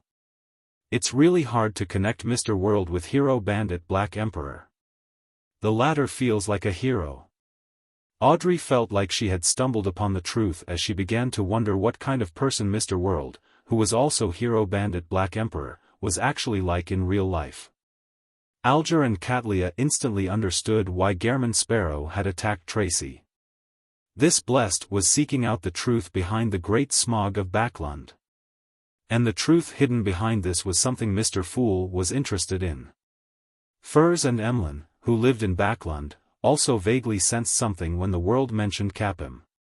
After all, Hero Bandit Black Emperor's legend was rather striking in the recent half a year. He became an important character in many run-of-the-mill novels. Even Furs herself had thought of making him the protagonist in a love story between a hero bandit and a young royal lady. They finally understood why the world had noticed in time that something was brewing in Backlund and that a tragedy was about to happen. This was because this gentleman had been tracking the corresponding clues the entire time. From the looks of it, the matter in Backlund is far from over. There will likely be another accident in the future. I really wish to flee from this place immediately, but Zio definitely wouldn't want to. I have no way of explaining this to her. Furs suddenly had thoughts of fleeing Backlund. Emlyn wasn't too afraid. From his point of view, the Sanguine's important figures were in Backland and were definitely able to provide some protection if a disaster really happened. After 2 seconds of silence, Alger said in a serious manner, "I will try my best to investigate this matter." He had already sensed that the truth behind Crazy Captain's death hid a rather terrifying storm. As such, he was a little apprehensive and afraid, but he also trembled with excitement that he was involved in the most important matter regarding the southern and northern continents. After Katlia heard that, she nodded. "I will also seek out relevant information. If there are more clues provided, perhaps I might be able to help." Klein thought for a moment before letting the world speak frankly. On the night of Crazy Captain's death, a high-sequence beyonder suspected to be from the Black Emperor pathway appeared on his ship. However, this demigod managed to escape before John Cotman arrived. Black Emperor pathway, demigod. Alger and Katlia ruminated over these phrases as they considered an angle of attack. Audrey and company were astonished that the Tarot Club had discussed the development of demigods to something directly involving demigods. The cases that they were involved in were really increasing in level. As for Derek, he didn't understand a thing. With Crazy Captain's matter coming to pass, Katlia glanced at the world before deliberately mentioning her tidbit. Another incident happened at sea. Last week, the crazy adventurer Gehrman Sparrow hunted the second mate of the King of Immortality, Slaughterer Curtius. He was a Sequence 5 Beyonder. How impressive, Furs, who was only a Sequence 8, sighed from the bottom of her heart. She knew very well what it meant to be a Sequence 5. "Yes, he really is a legendary adventurer," Audrey echoed. Emlyn turned agape before he closed his mouth. He felt that he was still a distance away from that level. Alger said without any signs of unrest, "It's because of this that the investigation of Gehrman Sparrow's origins has become an important mission of the various major organizations." "Are you implying that the Church of Storms has gotten you to investigate me?" Klein instantly read in between the lines as he made the world chuckle. "I wonder where I can claim this commission. I wish to use some unimportant information in exchange for money. I have some understanding of Gehrman Sparrow. Oh, Mr. World is hinting that he doesn't mind me exchanging what appears to be important but, in reality, is actually meaningless information regarding Gehrman Sparrow in exchange for rewards and trust?" The hanged man nodded in enlightenment. The free exchange continued for a while until Derek finished learning this week's list of ancient Hermes terms before everything came to a close. After he watched the bowing Miss Justice and company leave, Klein cast his gaze onto Grozel's travels. Chapter 718, Characters in the book. Not finding himself overly exhausted, Klein rubbed his temples and beckoned over a tiny metallic bottle from the junk pile. Inside it was a tiny tube of blood that he went through great effort to extract from his vein, and he had long brought it above the grey fog.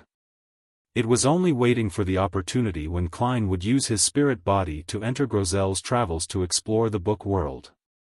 After opening the cap, Klein wasn't in a hurry to smear the blood over the book's dark brown cover. Instead, he summoned all the items from the junk pile that he had brought to the mysterious space before the tarot gathering, and he spread them out in front of him.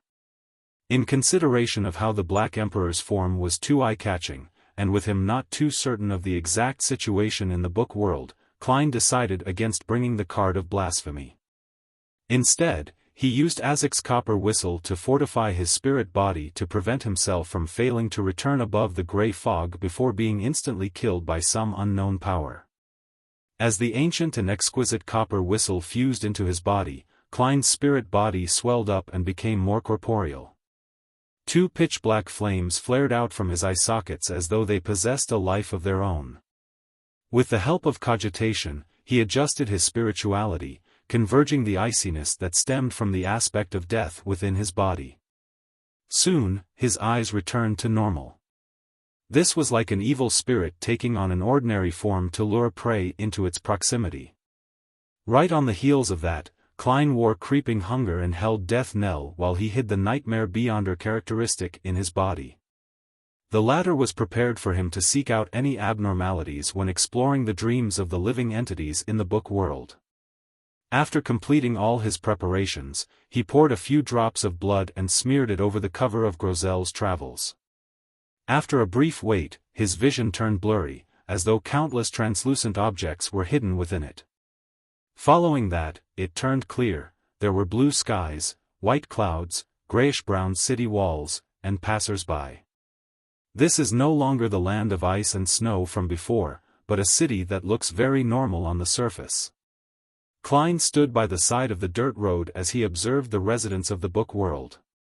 He discovered that most of them wore linen shirts, a short brown coat, and loose dark-colored trousers. Their overall style was akin to that of the Lone Kingdom centuries ago. He looked down at the format of the tailcoat, starched shirt, and damaged dark red bow tie as he silently changed it all out. Instantly, he was no different from the people around him. He then walked to the city gates in preparation to enter. At that moment, a leather-vested soldier at the gate stopped him. Entrance fees. 1 little. Do I look rich? I don't even know what a little is. Klein mumbled inwardly, amused. He then communicated with him at a spiritual level, successfully transferring the soldier's attention onto a merchant caravan behind him.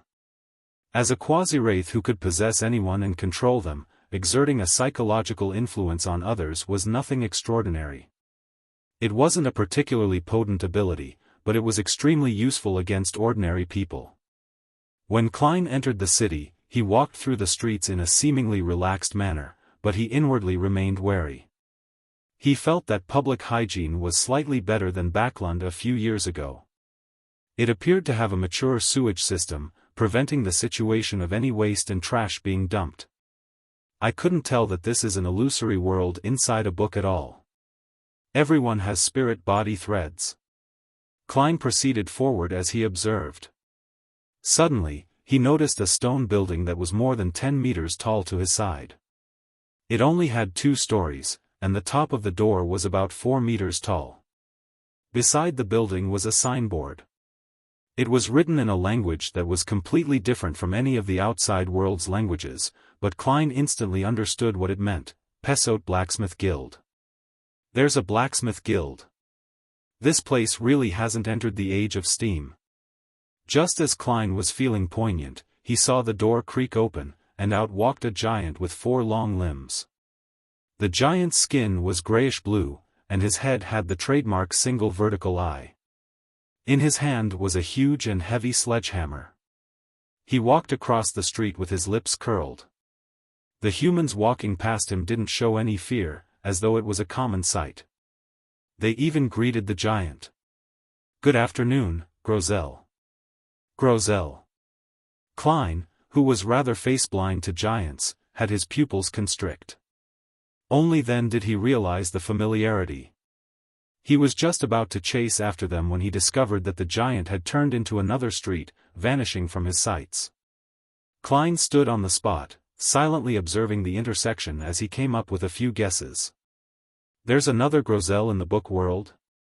No, the ending of the travels is that Grozel died in battle in the Nation of Frost. This is another story? Filled with all kinds of questions, Klein wasn't in a rush to find Grozel. He turned and entered a bar by the side of the street. Such places were often the places with the most messy and multifarious information in a city. It aided him in quickly gaining a grasp of the entire situation. The bar's lighting was dim, and the ventilation wasn't the best, making the air appear somewhat turbid. At that moment, there weren't many customers drinking. Most of the people were by the bar counter, chatting happily with each other or the bartender. Klein slowly walked over when his gaze froze. He saw a man wearing a black pointed hat and an asymmetrical coat by the side of the bar counter. He looked pretty handsome with his flaxen-colored hair, deep brown eyes, a high nose, and thin lips. He was none other than the Solomon Empire Viscount, Mobit Zorost. Upon seeing him, Klein recalled the scene of the Dream Stealer's rapid aging before he collapsed onto the ground as he struggled to crawl towards elvish songster Ciata's and grabbed her hand. All of that remained clear as day, as though it had just happened yesterday, yet, Mobit had once again appeared before his eyes. Klein's expression grew heavy as he walked over and sat beside Mobit. He didn't say a word, as he knew that Mobit was one to start a conversation. "Outsider, first time in Pesot?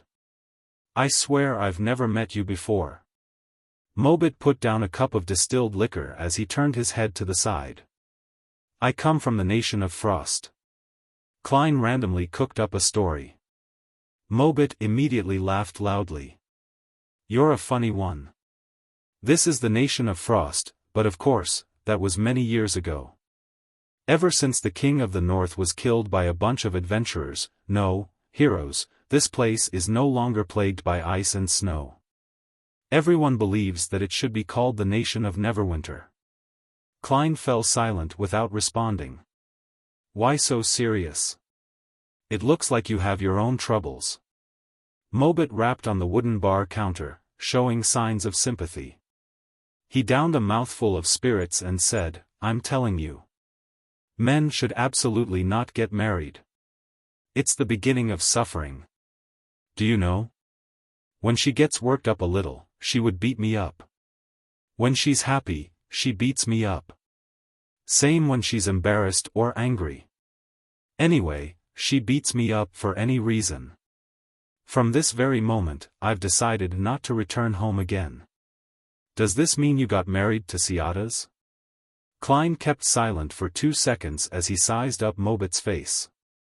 He discovered that there were no signs of bruises and swelling on his face. This meant that the elvish songster knew that men needed to put on appearances. He asked with a sigh, "Then why did you marry her?" Mobit was taken aback as he smiled wryly. "I came here with a merchant caravan. When I first saw her, she was just that beautiful. Her singing was moving and seemed to hide indescribable sorrow. I'm as afraid of her now as I was infatuated over her back then. I definitely won't return." "Hey, why do you seem a little sad?" "You don't have to be sad for me. I'm already free." At that moment, the door to the bar suddenly opened as a beautiful female voice shouted, "Mobit, come out here. I'm counting from 10.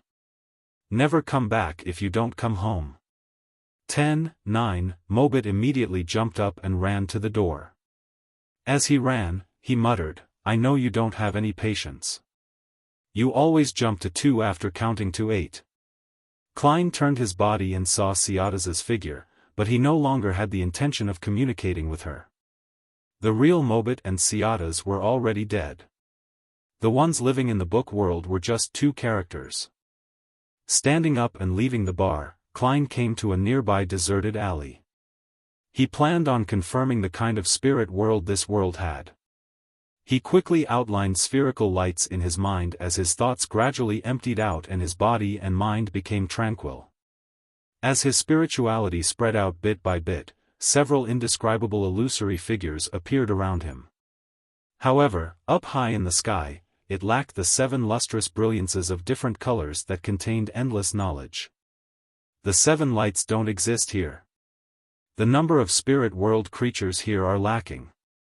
This place is indeed a fake spirit world created by the book. Klein took a step forward and found the colors in his vision saturate to the extreme as it overlapped with the obvious differences. He wasn't in a rush to explore the spirit world. He exited it and began window shopping through Pesot and chatted with others. Before long, he found Grozel's residence. The giant ran a blacksmith shop. He was taking an afternoon nap on a huge bed on the 2nd story. Klein directly entered by passing through the wall and came to Grozel's side. He observed the giant for a few seconds and took out the Nightmare Beyonder characteristic from his spirit body. With some difficulty, he used some of its powers that it came naturally equipped with. Deep, serene darkness quickly spread as it instantly enveloped Klein and Grozel. And in a spirit body state, Klein directly saw a blob of irregular hazy spherical light. His spirituality immediately emanated over and touched the spherical light. All sorts of scattered scenes instantly flashed past around him before fixating on a forest with towering but withered trees.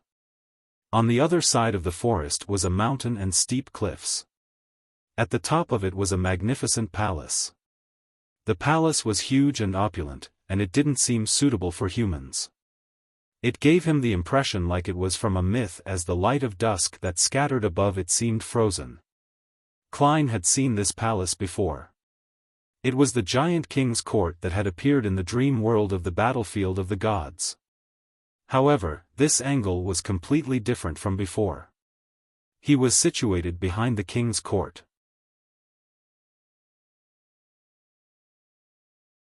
Chapter 719, Dream Tour. Klein turned his gaze to the forest where light could hardly penetrate through its denseness, having gained a rough idea of where he was. This was the waning forest which Grosel guarded when he was at the giant king's court. The trees in the forest were tens of meters tall, and the thickness of the trees was the arm span of several giants. However, their barks were mottled with signs of rot everywhere. The leaves and twigs were mostly withered and dropping as they interwove with each other like a dark cloud floating in midair. Grosel and similar-looking giants guarded the boundary of the forest, either carrying axes or broadswords, fully concentrating on defending the area. According to Grosel, this waning forest has the bodies of giant King Ormer's father and mother buried in it. Apart from this ancient god, no one else is allowed to step inside, including these guards. Yes, giant King Ormer's parents should be so-called original giants, the kind that was the craziest, cruelest, and most ferocious. Perhaps. Why would Grosel have such a dream? As Klein was in thought, he suddenly sensed something amiss.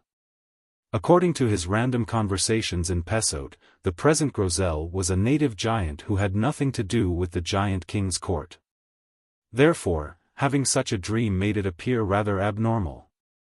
From the psychology alchemist's theory, which Ma'am Daly and Miss Justice have discussed before, perhaps the book world will use or clone the original character's subconscious or collective subconscious when creating a character.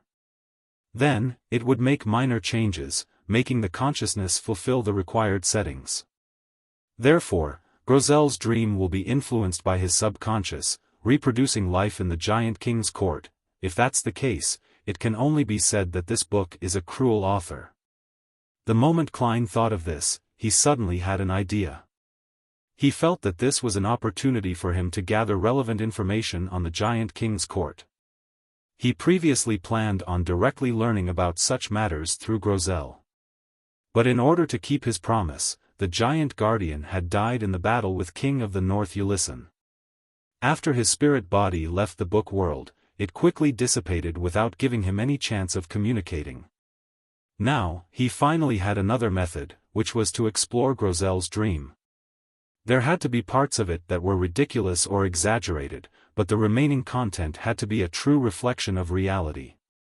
As long as an approach of careful study is employed, it's not impossible to distinguish the two. Grosel never entered the waning forest, so the scenes inside must stem from his imagination. There's no need to explore it. Klein slowly cast his gaze onto the mountain where the king's court was. It wasn't tall, which meant that the waning forest was on a mountain rather close to the king's court. It was probably just a straight path from there to the ancient god's residence. Klein didn't waste time searching as he walked straight to Grosel and acted like he knew him well. He asked in a relaxed tone, "How should I return to the king's court?" He knew that Grosel was an honest giant, and he would only be more honest in his dream. Grosel raised his hand to scratch the back of his head as he looked down with a confused look. He said with a smile, "Isn't it simply by taking the barren tunnel?" He pointed ahead and added, "You'll see it when you circle around that boulder." "Thank you," Klein sighed as he said with a bow. As he watched Klein depart, Grosel scratched the back of his head again, muttering to himself in confusion, "Who is he? Why do I find him so familiar?" After circling a boulder that protruded out the mountain, the scene opened up before Klein's eyes. A gigantic cave at least 30 meters tall appeared. Erected outside the cave was a stone stele. Engraved on it was a single vertical eye, a high nose, and plush lips. It looked like a giant's head had been squeezed in to reveal the frontal facial features. Just as Klein approached, the mouth on the stele opened. "Why are you returning to the king's court ahead of time?" "By His Majesty's orders," Klein said in an unflustered tone. After all, the intelligence level of all the living beings in this dream was equivalent to the owner of the dream, Grosel. The lips on the stele opened and closed as it let out a humming sound. "Please answer a question, otherwise, you shall not pass." "If only I brought along a Rhodes, it should be rather fun to see what happens." Klein lampooned as he calmly nodded. "Okay." The stele's lips closed for 3 seconds before opening. "If your wife, daughter, and a woman you covet ask you to judge which of them is most beautiful, who would you choose?" This is completely different from the magic mirror style. Klein's lips quivered as his mind raced. Using nearly 10 seconds, he answered, "My intelligence is insufficient to determine this matter. I will assign someone who is more intelligent than me to give the answer." "How can I answer something that can get me killed?" He gritted his teeth as he added. "Who is this more intelligent person?" The giant's face on the stele froze for a few seconds.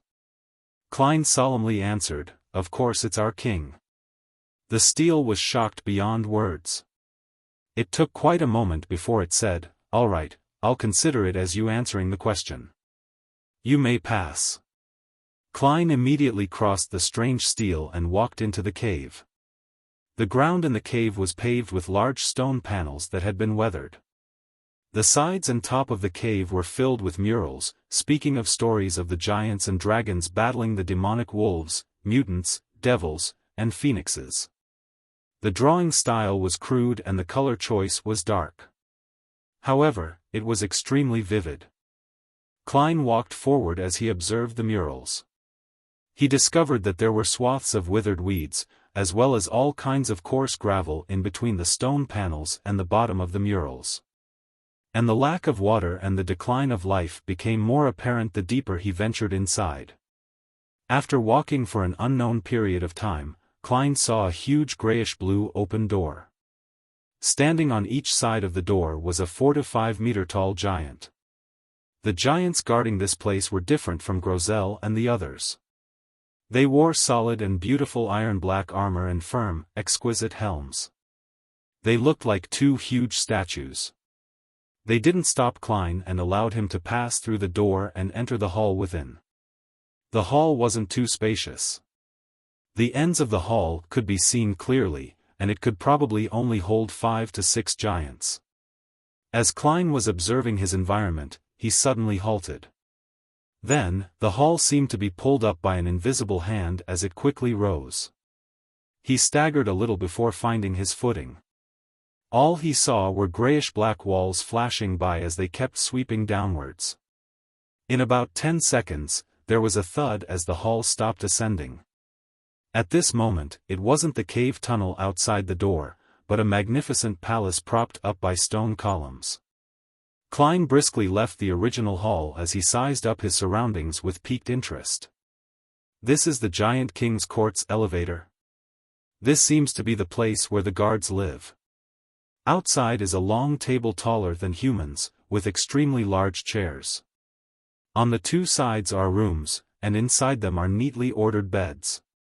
Klein swept past the various items in the hall before he stopped at a mural.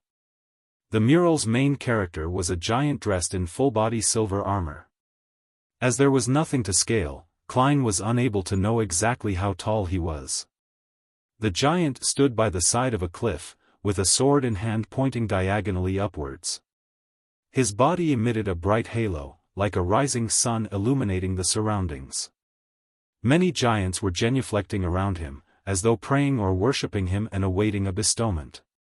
The giant king's son, god of dawn, bad Heilbrunn?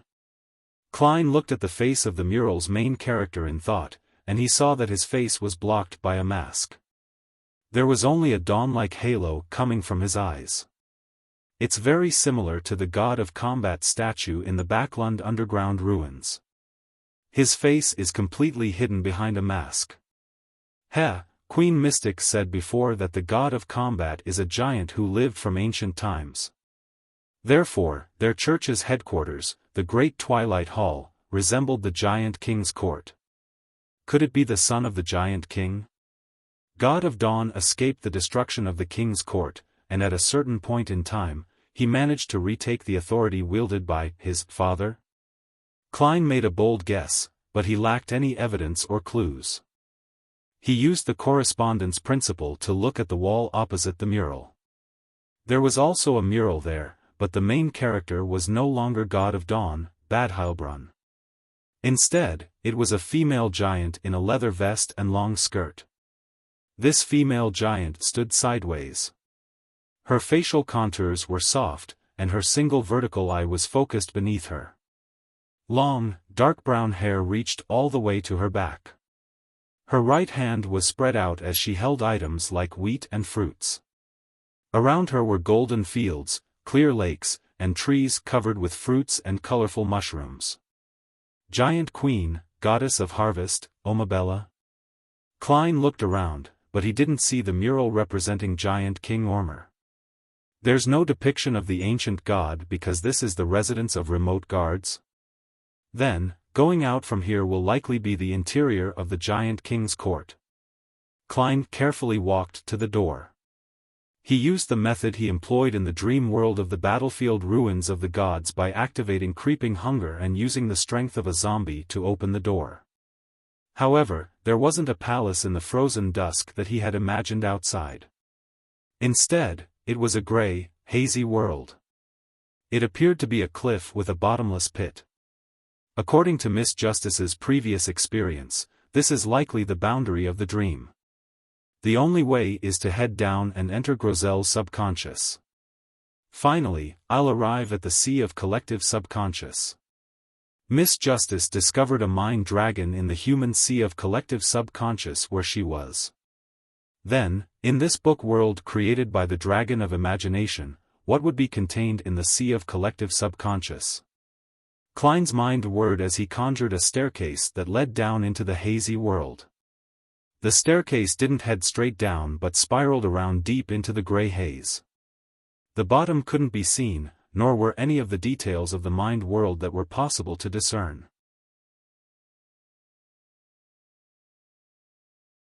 Chapter 720, Philosopher. After silently observing it for a few seconds, Klein walked forward as he got onto the staircase and carefully walked down it.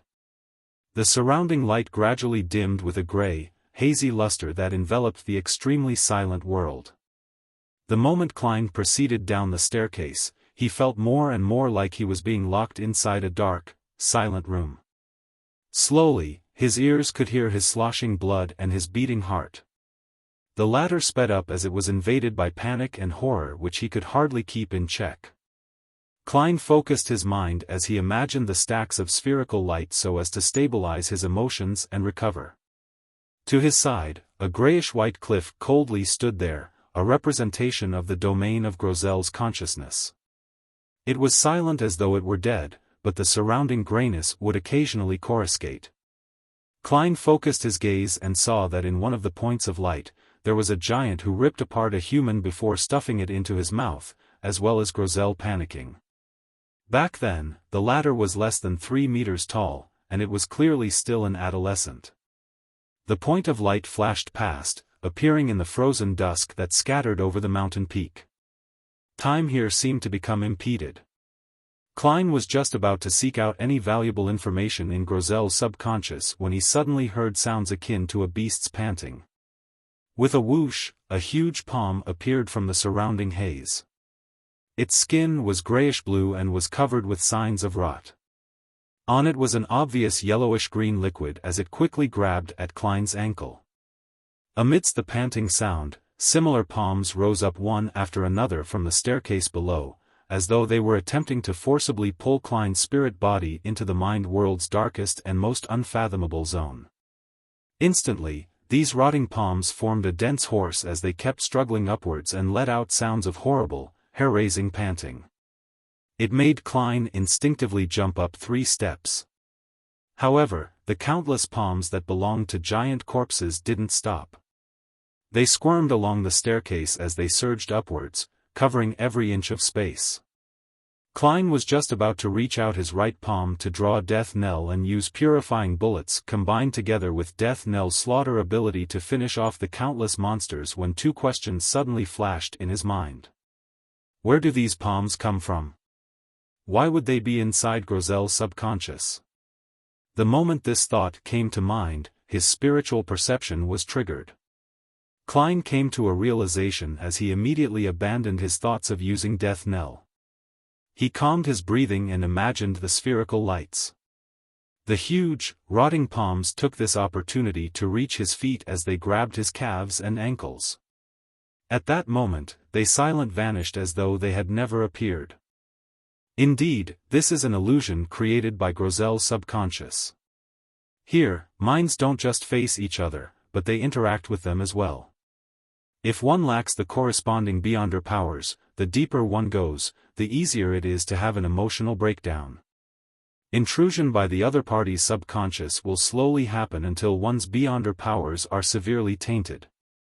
As a result, one will become a mental patient that will never be able to recover their rationality, and this might very well lead to a loss of control. This is different from communicating with spirits. Corruption isn't avoided simply by maintaining lucidity and reason. This is because one is already inside the target's beyonder powers. Klein muttered to himself, having figured out something.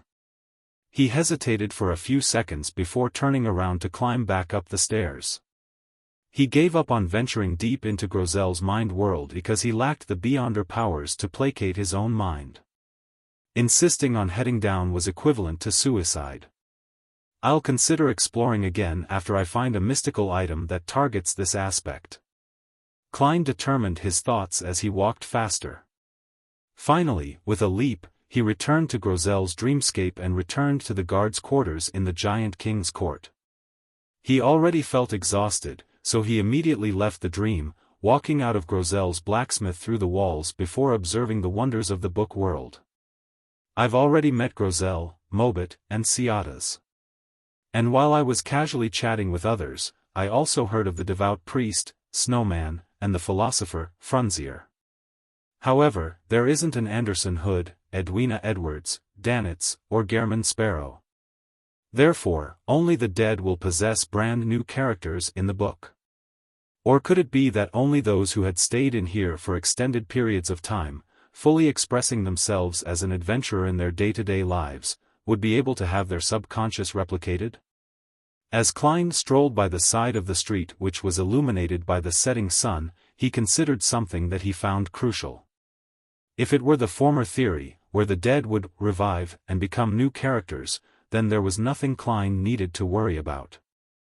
However, if it was the latter, he had to consider reducing the frequency at which he explored the book, as well as strictly control the amount of time he spent in it each time.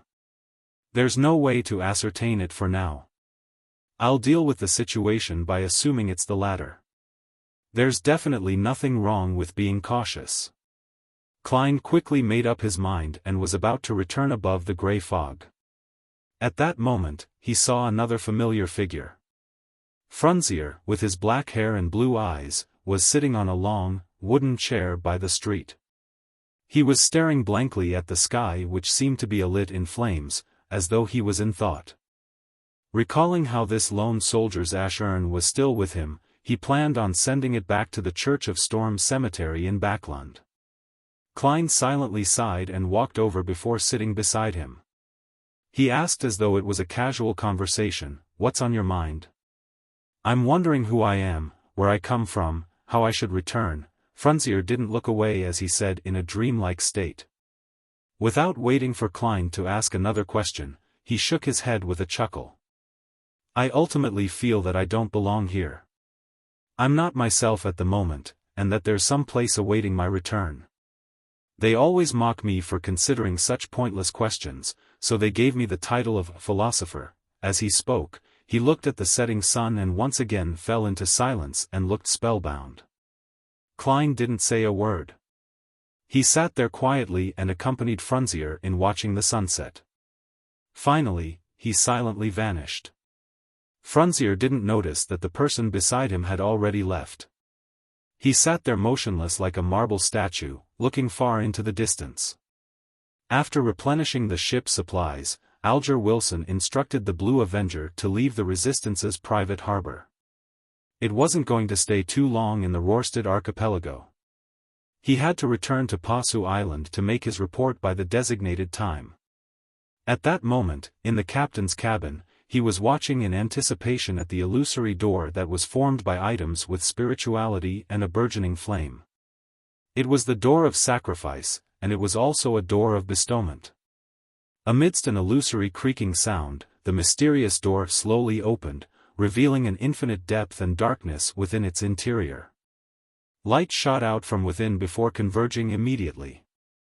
After everything calmed down, 2 items had appeared on the altar at some point in time. As for the door with all kinds of strange symbols, it was gone.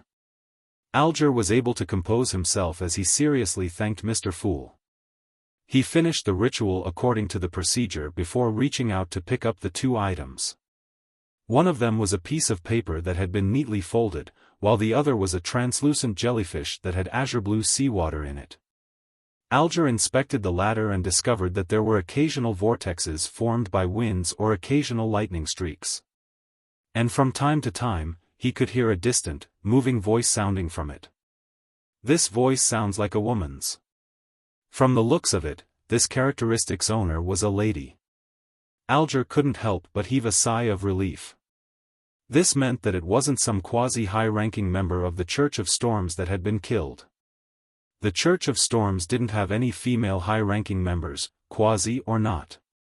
Putting away the ocean songster's beyonder characteristic, Alger unfolded the piece of paper.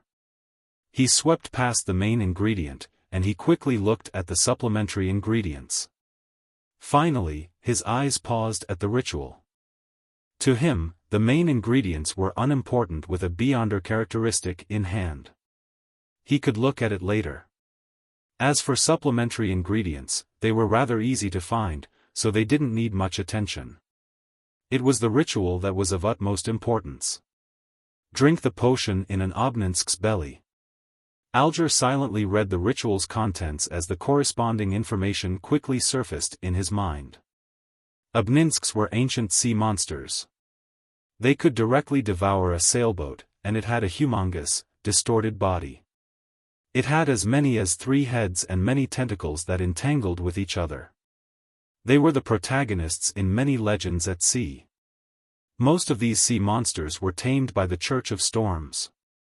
They had a fixed region of activity, but it was unknown if they had near-human intelligence. It's no wonder the Church controls Obninsks, and not other sea monsters. It's no wonder there are so many beyonders in the sailor pathway among pirates, but only a few can reach Sequence 5. Either they directly inherited it, or they're the subordinates of King of the 5 Seas or Queen Mystic. Then, where should I find Obninsks that don't belong to the Church? Alger frowned slightly as he contemplated his advancement that bypassed the Church of Storms. His first reaction was to find Queen Mystic Bernadette through Admiral of Stars Catlia. From her, he could find Obninsks that didn't belong to the Church of Storms. His second reaction was that it exposed himself to danger. This was because the corresponding Obninsks were likely servants of Queen Mystic, and they would report everything to their mistress. Yes, this will be the last resort if there aren't any other choices. Alger's thoughts raced as he quickly had another idea. That was to pray to Mr. Fool. This reawakened existence secretly wielded the former authority of sea god Calvetua. He could commandeer undersea creatures, allowing him to know where to find Obninsks that didn't belong to any faction. There's no need to rush it.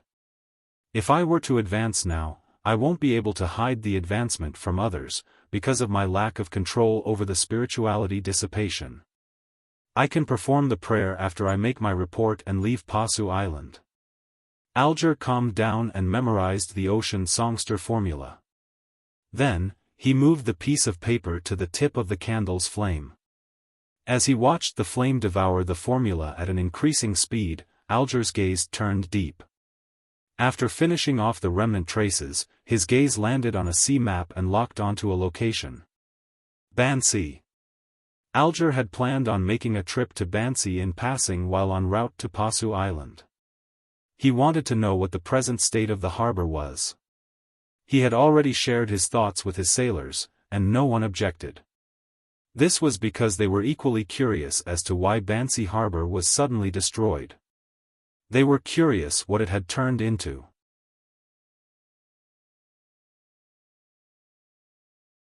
Chapter 721, Klein's Guidance on the Future. Frank Lee rolled up his sleeves and began flicking his fountain pen while writing with a smile. My dear friend, Gairman Sparrow, I have good news for you. I have successfully cultivated a new breed of mushrooms by using the flesh and blood of a rose bishop. As long as there's fish, it will keep growing. We'll no longer have to worry about not being able to eat mushrooms due to long voyages. Furthermore, it has been crossbred with beef, making it taste excellent. Its only flaw is that there's no way to make it catch fish by itself. External help is needed, but I don't think it's too big a problem. After all, based on what Nina said, it wouldn't corrupt the ocean. Well, let's just pretend she's right. I've mailed you some dried mushrooms. As long as you give it water and fish, they will immediately become normal and reproduce by themselves. I hope you will like my gift. After going on and on, Frank finally folded the letter and placed it in an envelope. He stuffed 3 dried mushrooms into it before applying glue and sealing it. After doing all of this, he took out the note Klein had given him, followed the description written, and began to seriously prepare the ritual needed to summon the messenger. This wasn't complicated for Frank, so it didn't take long for him to set up the altar and create a wall of spirituality. Finally, he solemnly placed a lone gold coin before the candle. He lit the candle, softly chanted the incantation, and stared at the flame. He watched it burgeon as a headless woman walked out with 4 heads in hand. Frank first jumped in fright before staring at Rionette Tynker's 4 beautiful blonde, red-eyed heads that looked identical with patience as he muttered, "How was it done? Why are they completely identical? If planted in soil, will more be grown?" The eyes of the 4 heads held by Rionette Tynker turned in different directions before uniformly falling on Frank Lee's face. Suddenly, the soil stored inside all kinds of vessels within the room flew out and piled before Frank. Following that, Frank floated up as he tumbled in midair with a shocked expression. He was thrown straight into the pile of soil with his head first. His legs kept struggling as they dangled outside, but he was unable to pull himself out of the soil pile anytime soon. Only then did 2 of Rionette Tynker's 4 heads reach out forward, separately biting down on the letter and the gold coin. Only after she completely disappeared did Frank Lee finally find the best spot to exert his strength to escape the soil as he fell to the ground. She's powerful. Frank first sighed with a sense of lingering fear. Following that, he wiped the soil beside his mouth, bit into it, and chewed on it carefully before muttering to himself, "It's a bit sour." At that moment, Katlia, who had just finished a sacrifice in her cabin, sensed something. Her dark purple eyes subconsciously looked towards Frank Lee's room, and she vaguely saw a crudely made illusory doll. The doll didn't have a head. The scene flashed as Katlia closed her eyes immediately. She felt her eyes were burning as she couldn't help but have her tears flow out. She knitted brows little by little as she muttered in disbelief, "Ancient Bane?" After sending the meteorite crystal and black hunting giant lizard spinal fluid to Miss Magician and Miss Justice, Klein returned to the real world. He lay himself down on a reclining chair as he allowed his body to rock gently. He began considering where he would head to next. With news of Gairman Sparrow's sighting and crazy Captain Connor's Victor's matter, it's unlikely that the pirates will openly appear in Byam for some time. They've either left the harbors or are hiding themselves, making it difficult for others to find them. That is to say that there's no need for me to stay here. The matters regarding the resistance can be directed by responding to them through Sea God or by going through Danitz. I'll head to the seaweed bar later. I'll get a fake identity, buy a scalp ticket, and head for Desi Bay's Conant City. That's not only the biggest harbor around here, but it's also Davy Raymond's hometown. I previously agreed to this Red Glove's request when I released him from creeping hunger that I would pay this beautiful Bay City a visit and tell his daughter that revenge has been exacted. Yes, I'll also think of a way to return the nightmares beyonder characteristic to the church. Heh, how hypocritical can people be? I'm planning on returning a nightmare characteristic while also planning how to steal a sealed artifact from behind St. Samuel Cathedral's Cheney's Gate. Shaking his head, Klein closed his eyes and slept to recover his spirituality. After an unknown period of time, he suddenly felt something as he opened his eyes naturally. He quickly activated his spirit vision. Then, he saw Rionette Tynker walk out of the void. This messenger was wearing the same complicated black dress, with a letter clasped in one of the head's teeth. Who mailed it? Danitz, Vice Admiral Iceberg, Frank, or Anderson? Klein received the letter as he nodded in appreciation. Thank you. He was very courteous with his powerful messenger with a mysterious background. He didn't wish to be strangled to death one day. Do you want to, immediately, reply? Rionette Tynker's four heads spoke one after another. Klein tore open the envelope, took out the letter and opened it to read it. The content alarmed him as he nearly forgot to reply to her. As for Rionette Tynker, she wasn't quick-tempered. She silently waited by the side. One day, Frank Lee will destroy the world. He definitely needs to be controlled. I can't give him a chance to advance. Seriously, how much does this fellow love to crossbreed and create all kinds of strange plants? The city of Silver is in need of food. A thought flashed through Klein's mind as he had a bold idea. It was to direct Frank's research efforts towards all kinds of food that suited the city of Silver. This way, cows, fish, mushrooms, rose bishops, the sea, and the world would be safe. Klein hurriedly looked up and said to his messenger, "Yes, I'll immediately reply." He instantly got up from the reclining chair, walked to the desk, got out a pen and paper, and started writing quickly. I have a question. If you eat the mushroom breed you create, then eat cooked fish and drink a cup of water, will it continue to reproduce? After finishing the reminder, Klein proceeded to the main point. Is it possible for you to create wheat that can grow without sunlight, or cows that can produce milk and meat simply by consuming monsters? That seems rather interesting. He continued on this topic and wrote a few paragraphs before folding the letter. He then handed it to Rionette Tynker and, in a natural way, he said, "The postage will be paid by Frank. Let's hope he isn't dead." After the messenger's four heads said those words one after another, a representative was made to bite on the envelope. Let's hope he isn't dead. Klein jumped in fright. Just as he was about to clarify the matter, Rionette Tynker had already entered the spirit world and disappeared. After contemplating for 2 seconds, Klein wrote a divination statement and used his topaz pendant to confirm that Frank Lee was still alive. He silently heaved a sigh of relief, packed up the dried mushrooms, and rubbed his temples before lying back into the reclining chair. After dinner. At the seaweed bar. Klein wore an ordinary-looking face and came here once again. Unlike before, the customers in the bar were mainly mixed blood or natives who had darker skin and curly black hair. They were either part of the gangs in Biome, or they were secretly working for the resistance, or even both. There weren't many ordinary people, and the commonly seen pirates who often came from different countries were all gone. Only a few people dressed as adventurers were drinking liquor and discussing rumors at sea. Klein swept the bar and found Daniel, who Danitz had mentioned. This thin local could provide him with fake identification documents and scalped ship tickets. Without any apprehension, he went over. A second-class ticket to Conant for tomorrow, and an identification document. Daniel looked up and glanced at him. After some thought, he said, "A total of £20. Just a second-class ticket to Conant costs around £9. However, scalped tickets are more expensive to begin with. Together with the faked identification documents, £20 isn't too ridiculous." Klein silently did the math before saying, "When can I get it?" "In 45 minutes, Daniel replied like clockwork.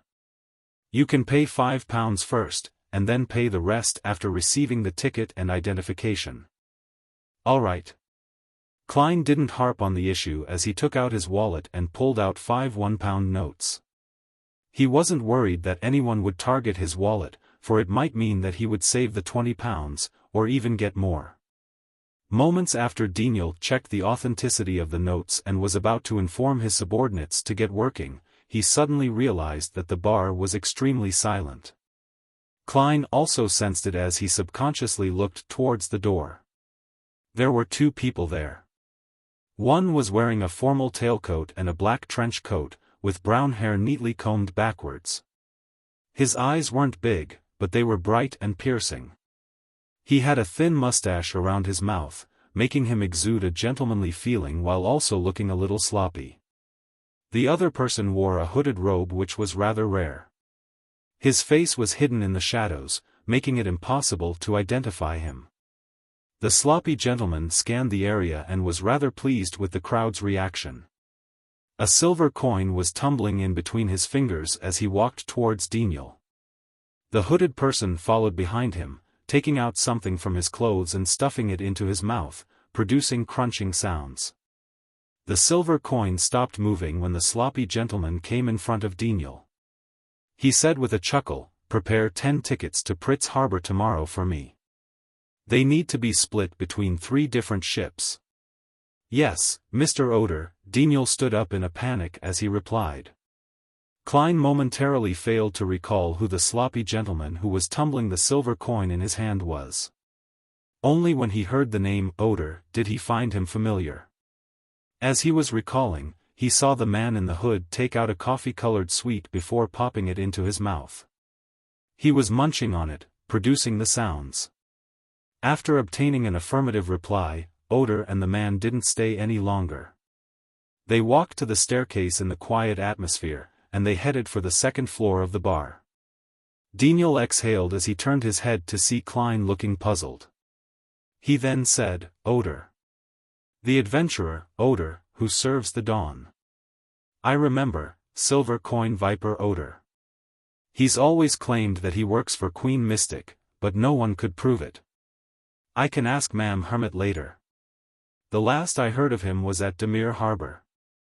He was apparently mixing with Admiral of Blood's intelligence officer, Old Quinn. However, the latter has already been finished off by Mr. Hanged Man." Klein instantly recalled many things as he deliberated and asked, "What about the other one?" "Who knows?"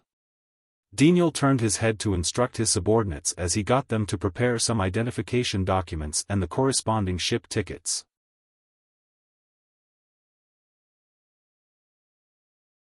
Chapter 722, An Unpeaceful Night. As Silver Coin Viper Oder wasn't a pirate, there were all kinds of rumors about him, most of which could hardly be verified.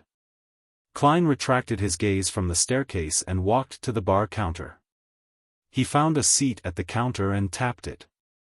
A cup of Zarhar. This was a locally produced malt beer. It was a lot cheaper than Southville beer that needed to be shipped over from the northern continent. 3 pence.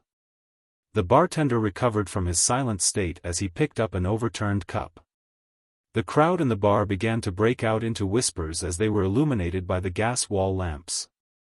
All of them were discussing the reason for Silver Coin Viper Oder's purchase of 10 tickets. He's definitely being pursued by someone. 10 tickets among 3 ships. It's clearly to prevent his pursuers from knowing which ship they boarded. A gang member with his sleeves rolled up, revealing his tattoo, shared his view based on his experience from evading capture twice. An adventurer drinking Lanty-proof scoffed. "You don't understand Oder. If his plan was that simple, he wouldn't have the title, Silver Coin Viper. I dare bet that he won't be on any of those liners from those 10 tickets. The only thing I can confirm is that they're heading to Pritz Harbor. Another adventurer shook his head when he heard that. Perhaps the news of him heading to Pritz Harbor is fake as well. The gang member from before was taken aback by what he heard. Refusing to be one-upped, he said, according to your descriptions, Oder has likely thought of what you figured out. That's precisely why he's heading to Pritz Harbor and will be on one of the 3 ships. The 2 adventurers were about to retort him, but they decided that there was quite a non-zero chance of that happening after some careful thought. Momentarily, none of them said a word. This made the gang member extremely happy as he downed the rest of his liquor. Klein was holding a cup of Zarhar as he sipped it while listening to the conversation. He was waiting for the fake identification and tickets he needed. There's another 45 minutes. I hope nothing happens. Don't make the bar into a mess. He silently prayed as he drew the crimson moon inwardly. The light yellow beer slowly dropped in volume while Klein would look at the wall clock from time to time, or at the entrance, hoping that time would pass faster. Half an hour later, the door to the bar was suddenly opened with a loud thud as the evening wind gushed in. No way. The corners of Klein's lips twitched as he held back his urge to smile wryly. He turned his body to look at the sound. Standing by the door were 5 people. Their leader had black hair and brown eyes, with recessed facial features and cut facial contours.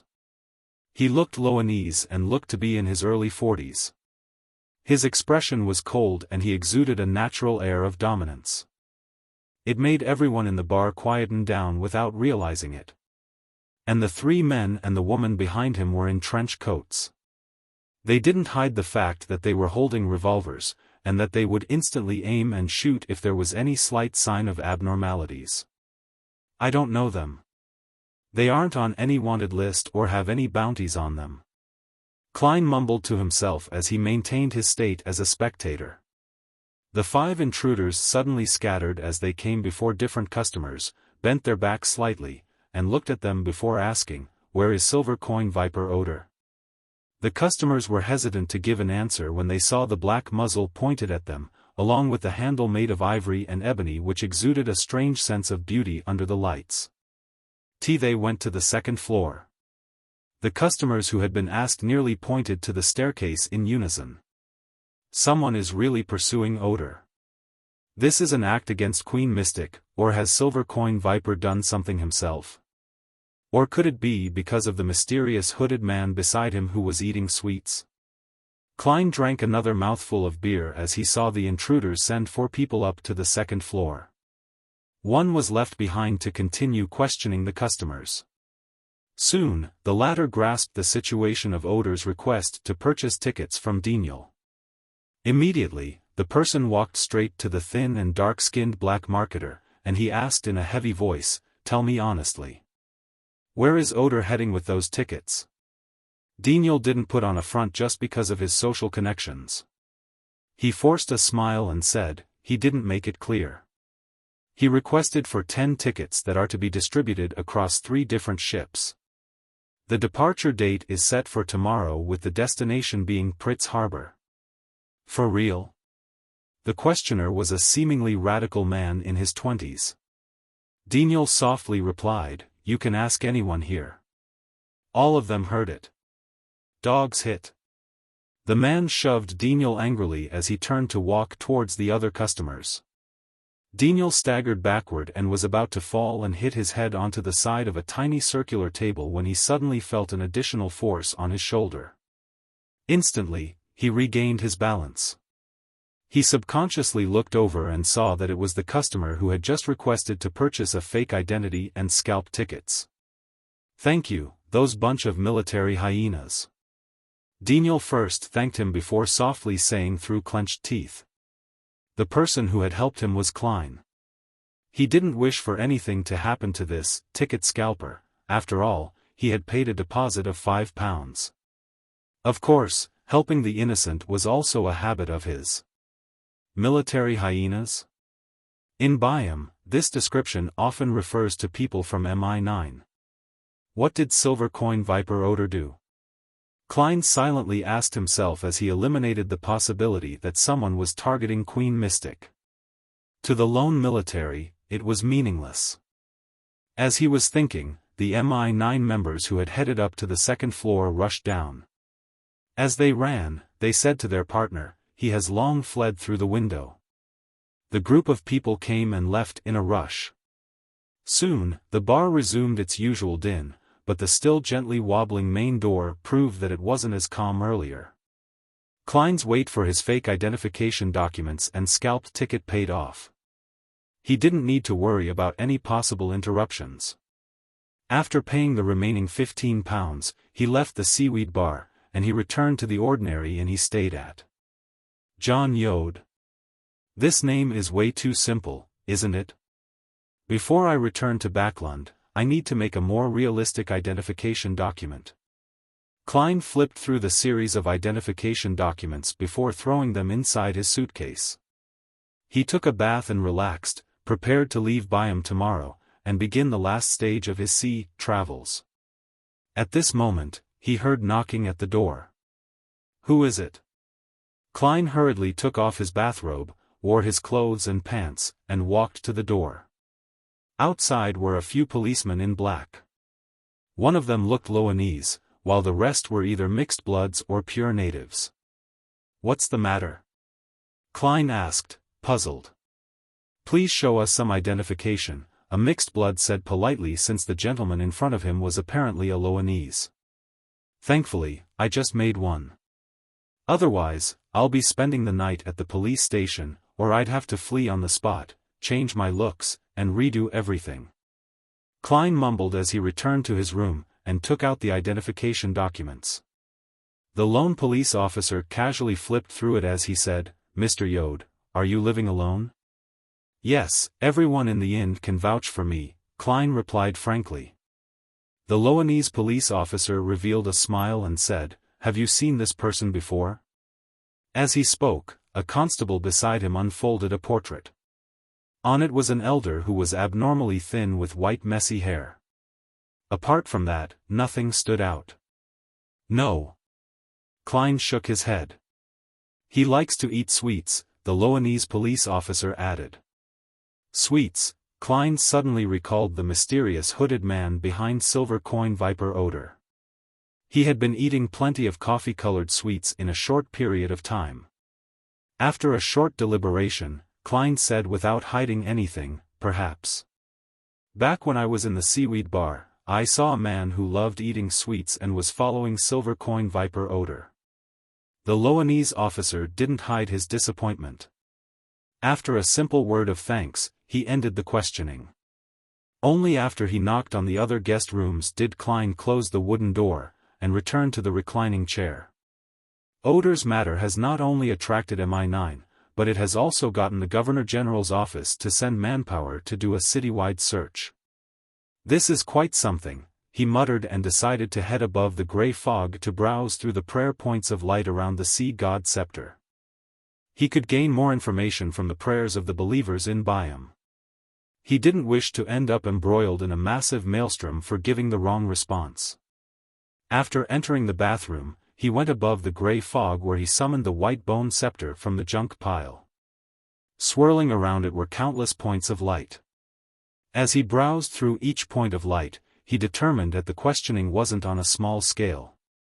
The target was Oder and the mysterious man, but he couldn't figure anything else out. After some thought, he cast his gaze on a point of light that had been specially marked out by godhood. It belonged to a mixed-blood policeman named Belaya. He claimed to have swallowed humiliation by changing his faith to the Lord of Storms for the sea god so as to climb up the police ranks. He was already a superintendent. Then, Klein cast the sea god's will into the corresponding point of light. Belaya, who was in the police station, assigning work to his subordinates, suddenly broke out into a cold sweat. He hurriedly found an excuse to enter the washroom as he silently prayed.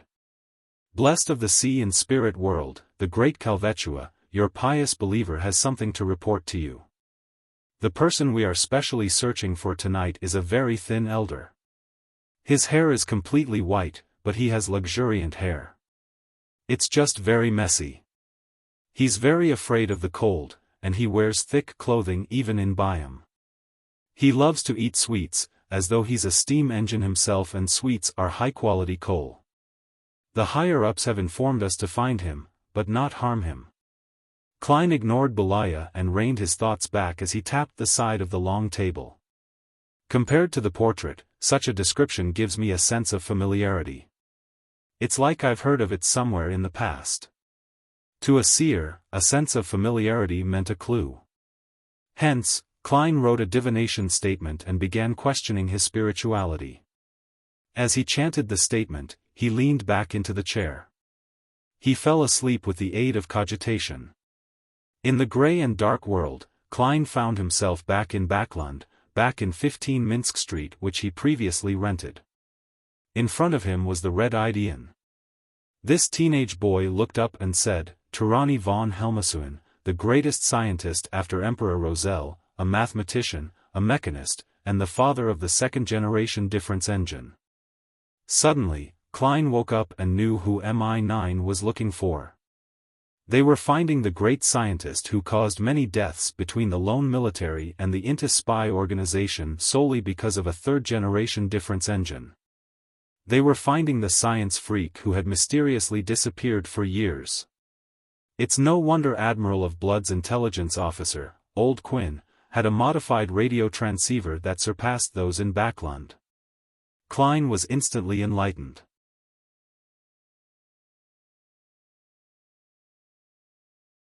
Chapter 723, Another Good Deed Today. After a moment of his mind going adrift, Klein rubbed his temples and slowly composed himself. He discovered that the matter had little to do with him.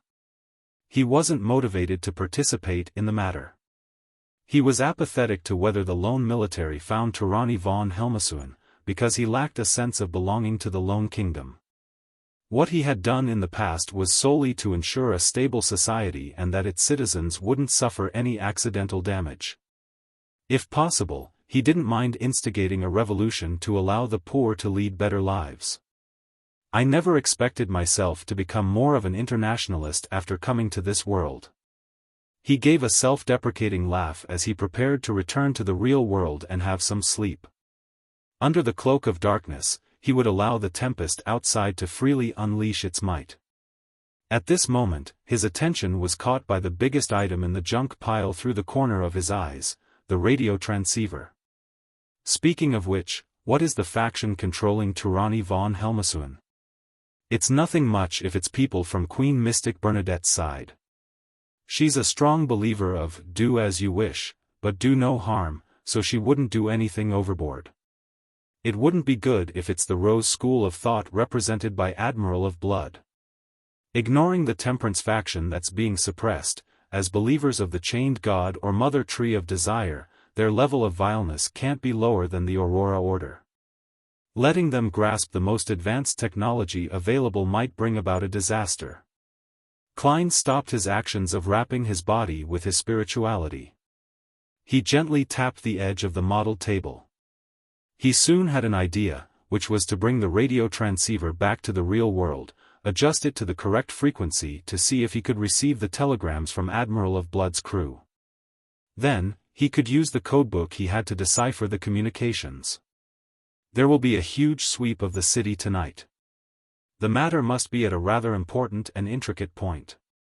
If the ones controlling Helmasuin are them, there's a possibility of the appearance of crucial telegram exchanges. In a situation in which the Governor-General's office, the lone military, and the Church of Storms haven't placed importance or even accepted this technology, this is the safest method. Therefore, Admiral of Blood and Company have a non-zero chance that they wouldn't change the frequency and codes after Old Quinn's death. Anyway, I'll just give it a try. After some deliberation, Klein didn't delay as he returned to the real world and busily prepared a bestowment ritual. After bringing the radio transceiver into his room, he didn't immediately use it. Instead, he used a ritual dagger and created a wall of spirituality to seal the room. He was doing it to air out the grey fog's smell. To him, there was actually no need to go through so much trouble to confirm the faction that controlled Helmasuin. He could have used the grey fog's aura to contact Rhodes and receive the answer.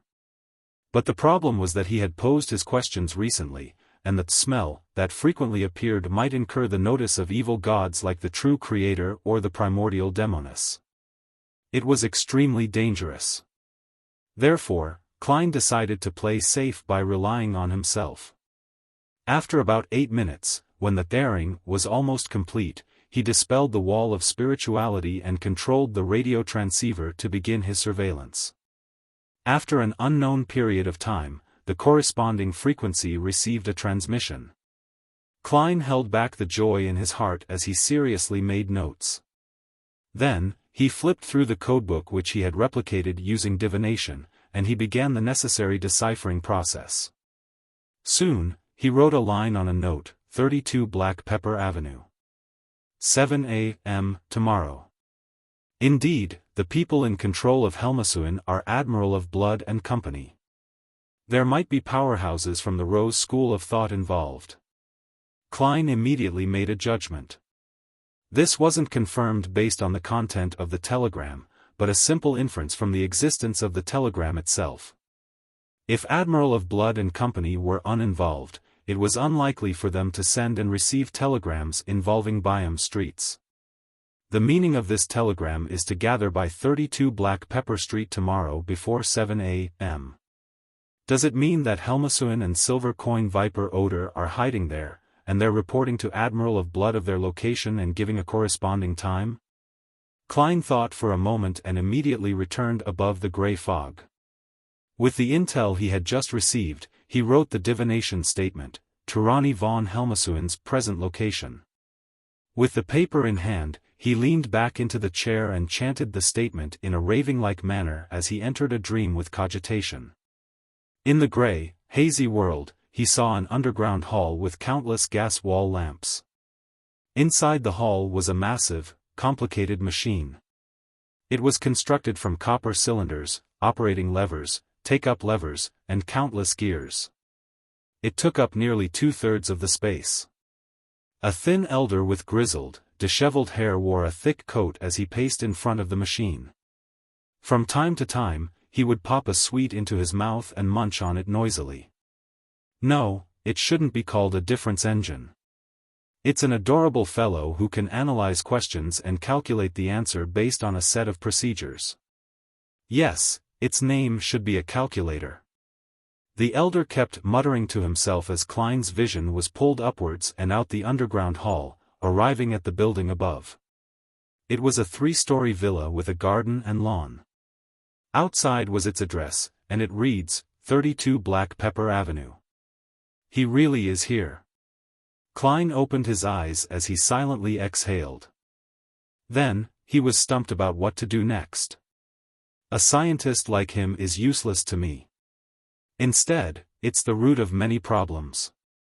I can't just keep him above the grey fog. Therefore, there's no need for me to personally get involved and take him away. Hand over the news to the lone military or the Church of Storms? This will effectively prevent the Rose School of Thought from obtaining any benefits, but there's a faction in the military that is likely related to the true culprit behind the Great Smog of Backland. It's not a good thing to have Helmasuin fall into their hands. The Church of Storms is well known for being rash. A conflict might end up with the scientist meeting the deity he believes in. After some careful deliberation, he gradually had a bold idea. It was to make the news public. He would make the existence and location of Tyranny von Helmasuin known to the Lone Kingdom military and the churches. This could effectively ensure that the scientist's capabilities would be employed by the Lone Kingdom itself, and not any one faction. The key is balance. Klein smiled as he muttered. He then beckoned with his hand for the sea god scepter. For the former him, he had to carefully distribute flyers across the city to make a matter public and known to all, but now, he had an even simpler and effective method. He selected a believer who happened to be praying, and then pulled his view back as the surrounding area spanning 5 kilometers entered his vision. Then, with the sea god scepter, he wielded control of the wind. Once the wind calmed down, Klein's will sank into the scene as he changed his voice, saying with a low roar, "Helmasuin is at 32 Black Pepper Avenue." Whoosh! In Byam, the howl of the wind turned intense as it swept in every direction, bringing with it the deep and loud voice. "Helmasuin is at 32 Black Pepper Avenue. Helmasuin is at 32 Black Pepper Avenue." This voice soon spread across Byam like a broadcast to the entire city. Silver Coin Viper Odor was donning a cloak, pretending to be Helmasuin. He hid himself in a crowded building in the slums, occasionally appearing to mislead MI9 and the Governor General's office's police officers. Suddenly, a gale swept past as the voice sounded in his ears. "Helmasuin is at 32 Black Pepper Avenue." What? As the voice resounded, Odor fell into a dazed shock. Without noticing it, he fell from the top of the roof and nearly injured himself badly. Behind the Cathedral of Waves, and in a small nearby building of the Governor General's office, John Cotman and Robert Davis heard the voice in the wind. The first reaction they had was to look up at the sky before casting their eyes towards the borough where Black Pepper Avenue was. After the broadcast and being in a good mood, Klein threw the sea god scepter back into the junk pile and returned to the real world. He wasn't in a rush to bring the radio transceiver back above the gray fog.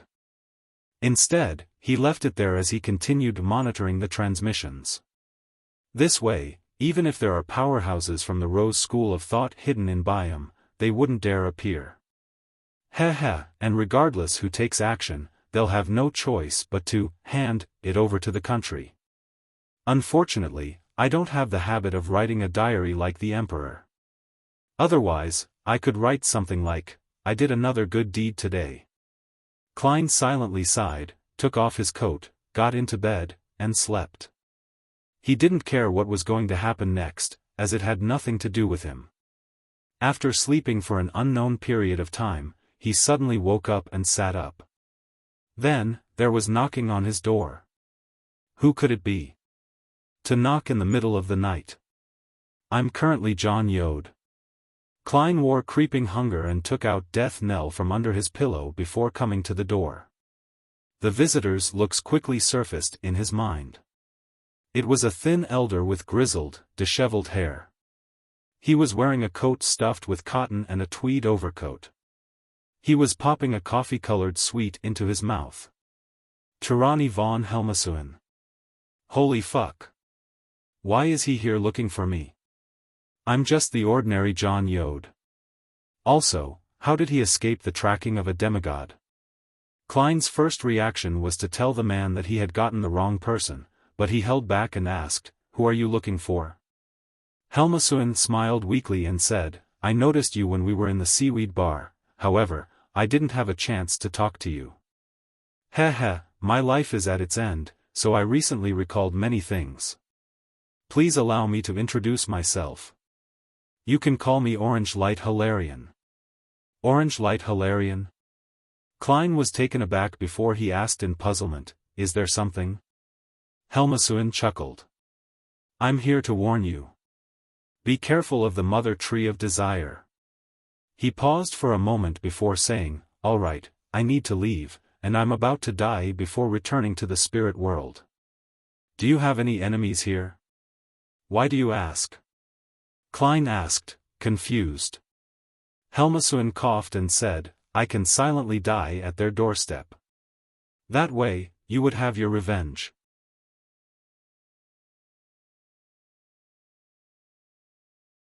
Chapter 724, The True Meaning Behind the Warning. Upon hearing Helmasuin's reply, Klein couldn't help but twitch the corner of his lips. He nearly froze on the spot. "My enemies aren't in Byam. Even if you were to die at Sea King's doorstep, it wouldn't be of much use."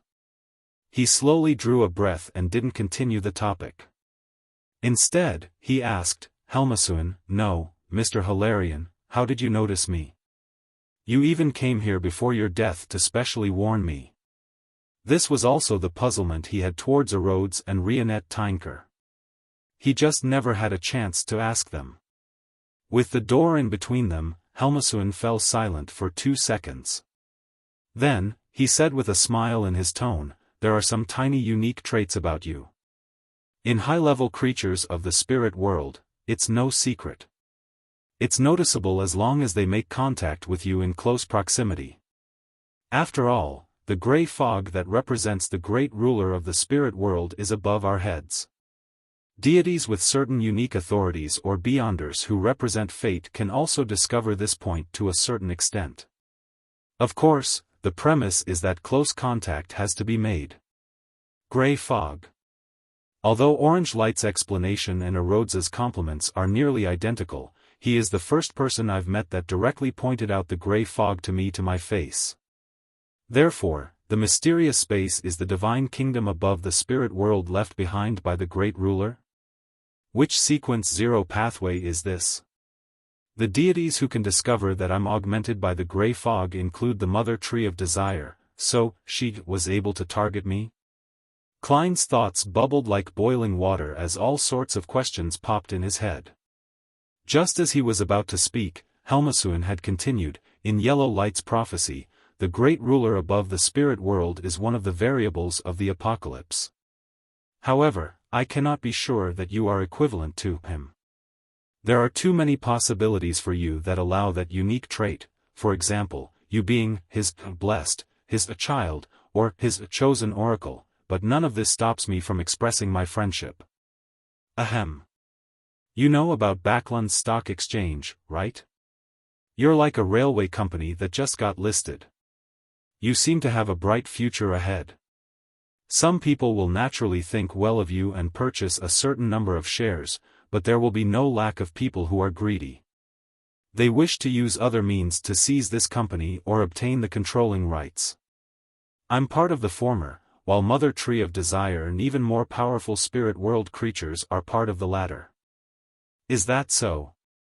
If it wasn't because the transmigrator, Emperor Roselle, who existed before me, had some level of interaction with the gray fog, and if I hadn't divined my origins in that mysterious space and received clear scenes of Earth, allowing me to recall even more of my memories, I would have suspected if I was the reincarnation of the great ruler above the spirit world. Taking everything into account from this experience, Emperor Roselle and I are more like the chosen oracles. The great ruler above the gray fog is equivalent to the celestial worthy of heaven and earth? Klein couldn't help but generate all kinds of conjectures as his mind was in a mess like a cat playing a ball of yarn. He calmed his emotions and said, "Is there any way to hide this unique trait? Become a demigod." Helmasuin suddenly coughed after answering. "Do you mind if I die at your doorstep?" "Yes." Klein didn't wish to draw the attention of Sea King John Cotman, Naval Admiral Robert Davis, and other demigods. Helmasuin munched at his sweet and said, "Then, I'll have to leave immediately, or else there wouldn't be time. After you become a demigod and have the powers to probe deep into the spirit world, we might have a chance of meeting." Klein was silent for 2 seconds before saying, "Thank you for your warning, Mr. Hilarion." Helmasuin didn't reply as he lumbered to the staircase. As he listened to the footsteps down the stairs, Klein focused. Suddenly, he had a certain theory about why Emperor Roselle had failed to enter despite discovering the existence of the gray fog. He restored that silver plate which resulted in his transmigration far after he became a Beyonder. As for me, I was already an ordinary person when I attempted the luck enhancement ritual again. Also, Emperor Roselle chose the Savant pathway, while I took the Seer pathway.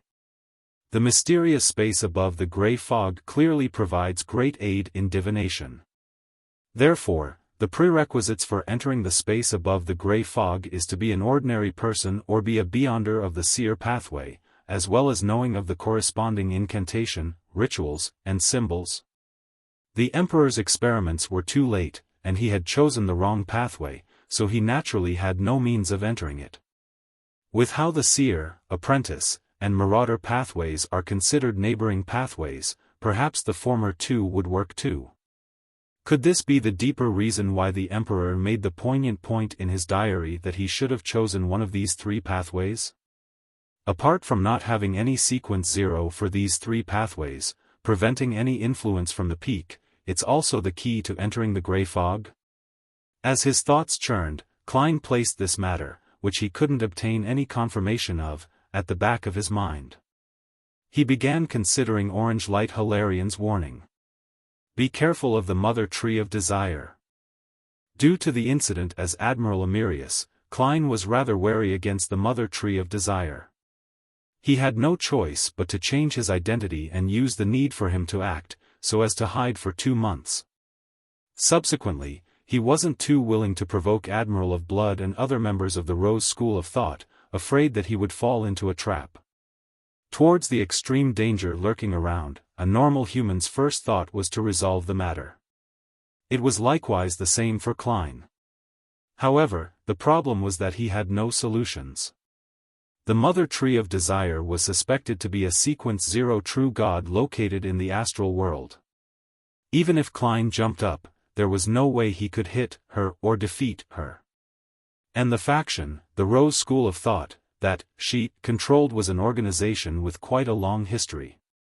It likely had angels presiding over it and had grade 0 sealed artifacts. Otherwise, it was very difficult for them to survive to this day with the churches and all the secret organizations at odds with it. Therefore, even if Klein had plans of getting the help of Mr. Azek or other powerful figures, there was no way he could uproot the Rose School of Thought. It was even possible that they would encounter danger.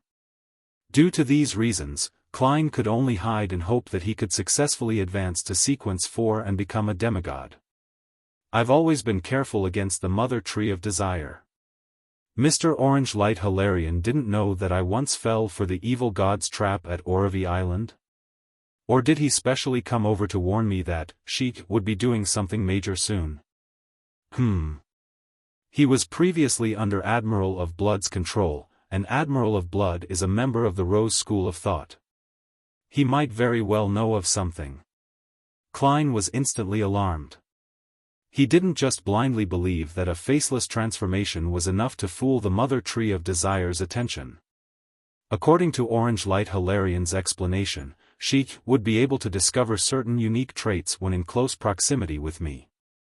This is something the faceless Beyonder powers are unable to mask. She hasn't done anything in a while.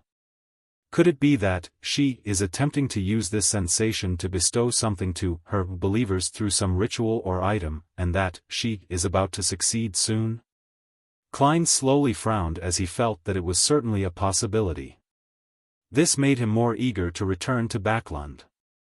In that huge city, even angels had to behave themselves, just like a particular snake of fate. The believers of the Mother Tree of Desire and the powerhouses of the Rose School of Thought were unable to act as they wished. All they could do was wait for an opportunity. Phew. Klein exhaled and headed above the grey fog. He divined if his life would be in danger soon. This time, he received a negative answer: his life wouldn't be in danger. However, Klein didn't relax as a result. He recalled that the Mother Tree of Desire's divination interference could penetrate the grey fog's shielding to a certain extent. And very long ago, his spirituality had prevented him from divining the werewolf Beyonder characteristic above the grey fog. This was because it might very well involve the Chained God, and the Chained God was suspected to be another manifestation of the Mother Tree of Desire. Either there's really nothing going on and that I'm overthinking matters, or the danger is already very close. That's why the Mother Tree of Desire took action to interfere. To be safe, I need to make preparations.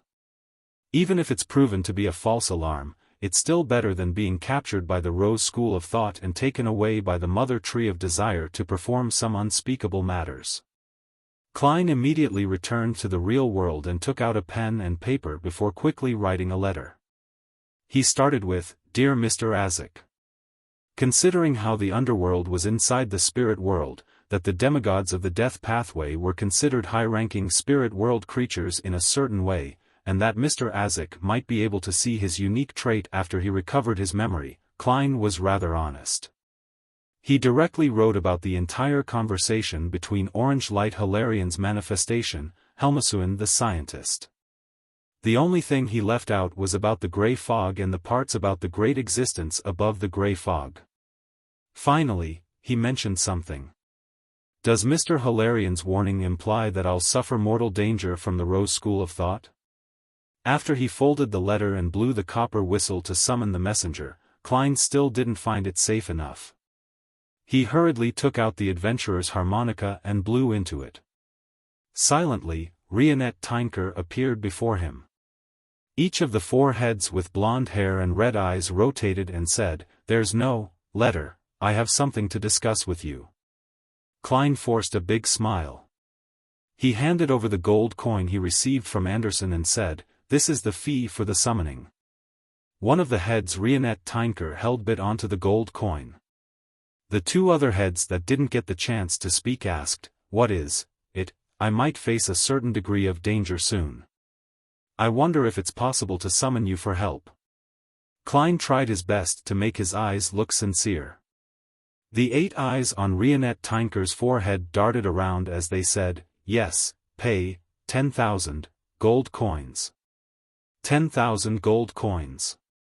That's 10,000 pounds. Klein turned agape as he said with a wry smile, "I don't have that much money." Rionette Tinker's 4 heads spoke one after another. "You can pay by installments." Klein was surprised that his messenger kept with the times. After 2 seconds of shock, he said, "All right." Rionette Tinker didn't say anything else as her 4 heads nodded simultaneously before disappearing in front of Klein and returning to the spirit world.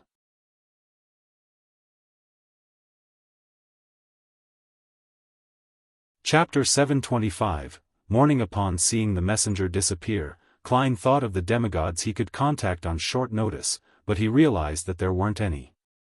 All he could do was turn his attention onto what he should do next. The citywide broadcast must have made Sea King John Cotman not only find Helmasuin, but he would also do his best to search for Sea God and the traces of his believers. It's easy to be detected if I leave in the middle of the night, so I can only choose to stay here until daybreak. I can't take that ship tomorrow. If I encounter an attack midway, I might affect everyone on the ship. Furthermore, it's not discreet enough. I can summon an undersea creature and leave by riding it. I can rest and switch rides on the deserted islands and reefs we encounter along the way until I arrive at the next port. Since Orange Light said that the unique trait can only be detected at close distances, it still won't exceed the size of a city, even if the Mother Tree of Desire tries to expand her perception range to find me via a ritual or her believers. It might even be limited to the size of a particular street. This is also why I encountered a trap when I arrived in Oravi. As long as I leave Byam, I should be able to escape from their gaze. While Klein's thoughts gradually turned clear, he suddenly heard a signal from the radio transceiver. He hurriedly went over and quickly jotted it down. Then, with the codebook, he transcribed the corresponding words into a single sentence. Before long, the telegram's content appeared on paper in jet black. "I see you. I see you." When Klein read those words, he felt a chill run through his heart. Byam, in an ordinary residence not far from the Governor-General's office. In a spacious basement, there were candles silently burning, scattering their dim glow around the surroundings. Silver coin viper odor had already taken off his hooded robe. He looked at the middle-aged man opposite him as he trembled. He said with a quivering voice, "Lord Senor, I don't know how Helmasuin's real hiding place was known by others as well." Senor wore an old triangular hat. His eye sockets were recessed, and his face was shockingly pale. He looked more like an evil spirit than a human. He raised his hand to stroke the 2 black mustaches above his lips as his light brown eyes coldly swept across Odor's face. In response, the well-known adventurer couldn't help but lower his head. After observing him for a few seconds, Admiral of Blood, in his white trousers and red coat, said with a deep voice, less than 3 minutes after that telegram was sent, it was spread across the entire city. And the message spread was part of the telegram. I suspect that another faction has begun paying notice to radio transmissions, and they had obtained our codebook from Old Quinn. Yes, yes. It has to be the case. Oder hurriedly echoed, hoping that Admiral of Blood wouldn't pin the loss of Helmasuin as him being inept. He knew very well that this pirate admiral was cruel to subordinates who made mistakes. Senor swept his gaze at Oder and sneered. Regardless, you failed. If not for you and your mistress giving me plenty of joy, I would have gotten you to dig out your intestines. Send a telegram. Tell that listener who might or might not exist that I can see him. Let him spend the night in horror and unease. This is the only thing you need to do now. Upon hearing that, Oder immediately heaved a sigh of relief. He glanced at Admiral of Blood in trepidation and the bloody altar behind him before reverently replying, "Yes, Lord Senor." He felt that he would have become part of the sacrificial items just moments ago. After Oder retreated out of the basement, Senor turned his head to look at the altar covered with human heads, organs, limbs, and blood. He said in a manner even more reverent than how Oder treated him, "Lord Shanks, has the ritual succeeded?" "Yes. All that's left is to wait for God to respond." A cold, unfeeling voice sounded from the drooping curtains around the altar. Then, the curtains seemed to possess life as they rolled up on both sides, smoothly forming a knot before landing in the middle of the altar. A somewhat translucent figure appeared by the side of the altar at some point in time. His skin was slightly brown, and his wrinkles formed deep crevices. His white, thinned hair was like leaves in autumn, as though they had lived for many, many years.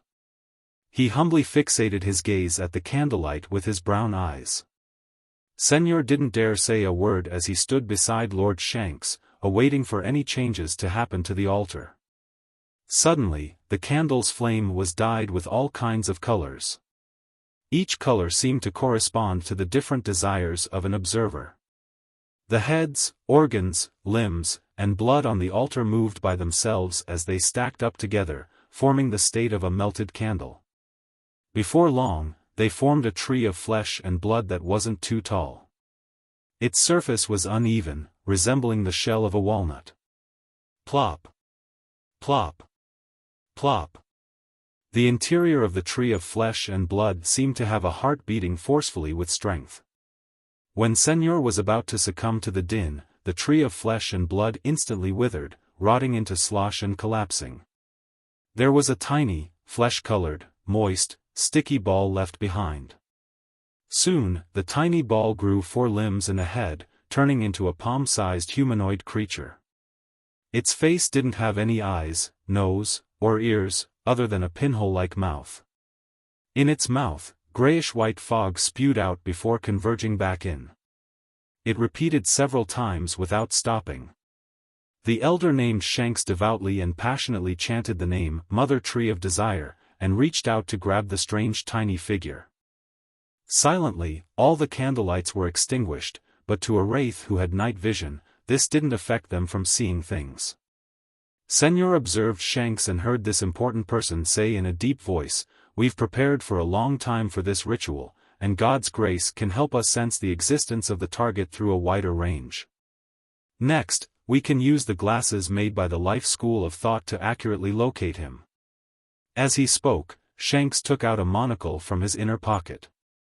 It didn't look any different from a normal monocle, but it coruscated with a pearly white luster in the darkness.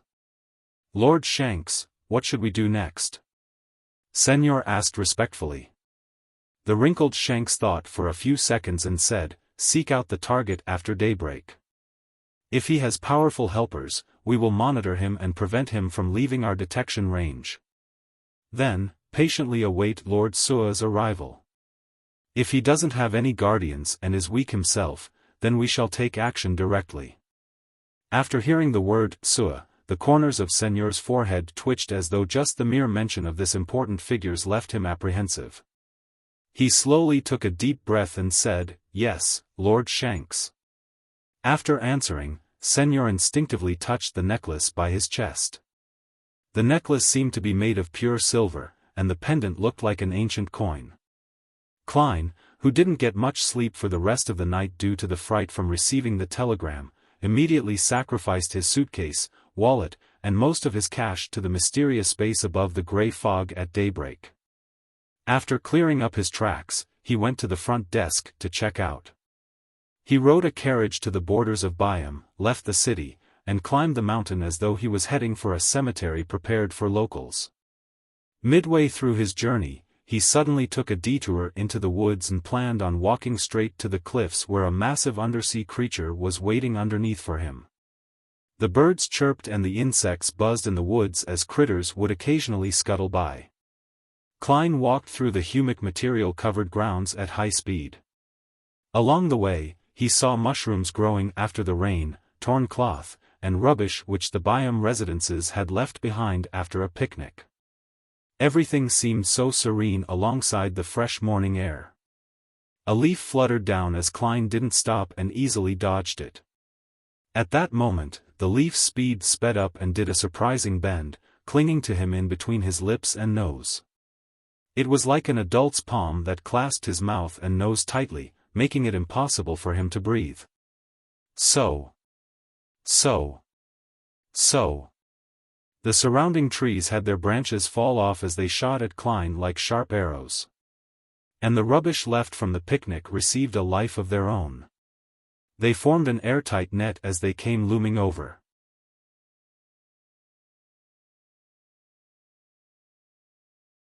Chapter 726. Preparations are very important. Suddenly, Klein had a familiar feeling. It felt like every tree, every leaf, every rock, every blade of grass wanted him dead. Upon seeing the rubbish comprising of fragments and paper lunge at him in a strange web, his body suddenly collapsed into a paper figurine. So. The arrow-like branches impaled the paper figurines and landed into the distance. As for the strange net, it immediately enveloped everything within into a ball as it gently squirmed. Klein's body appeared to the side about 8 meters away. He knew that the attack he was worried about had finally descended upon him. He didn't make any observations or show any hesitation.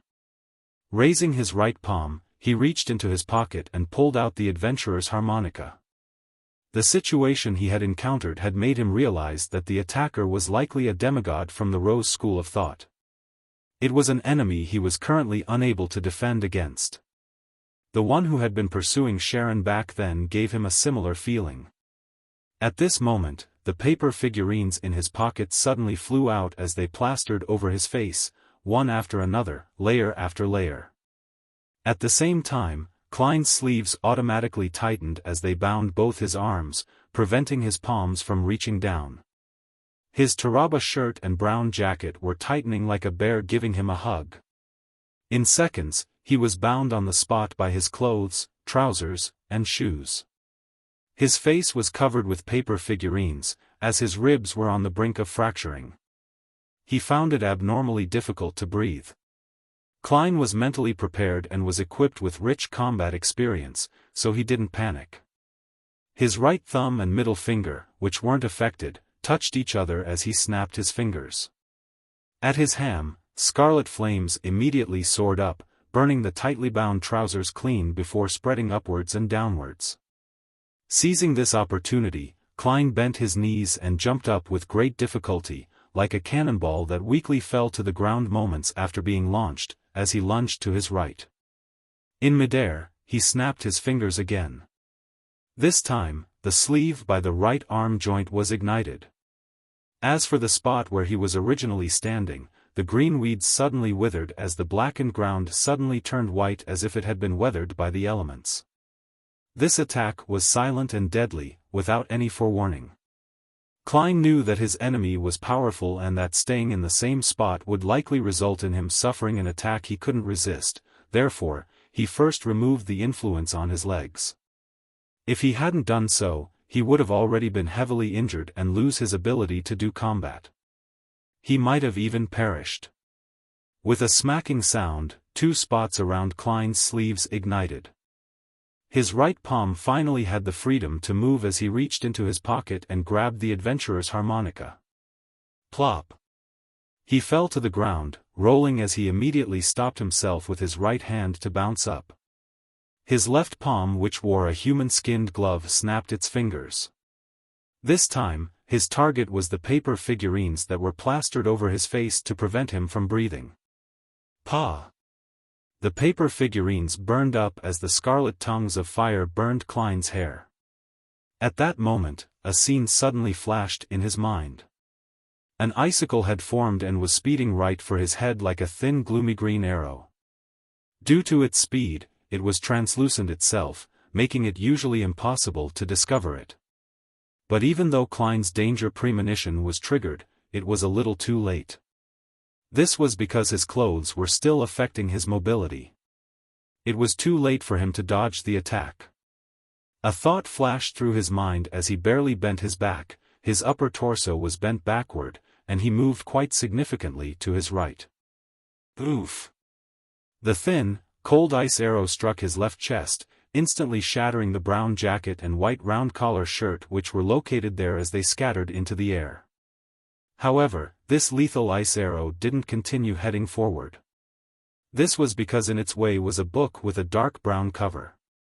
The book appeared ordinary, and it was bound into a book with commonly seen yellowish-brown goatskin, but it didn't shatter like the two pieces of clothing. There wasn't even a hole pricked open. Grozel's Travels.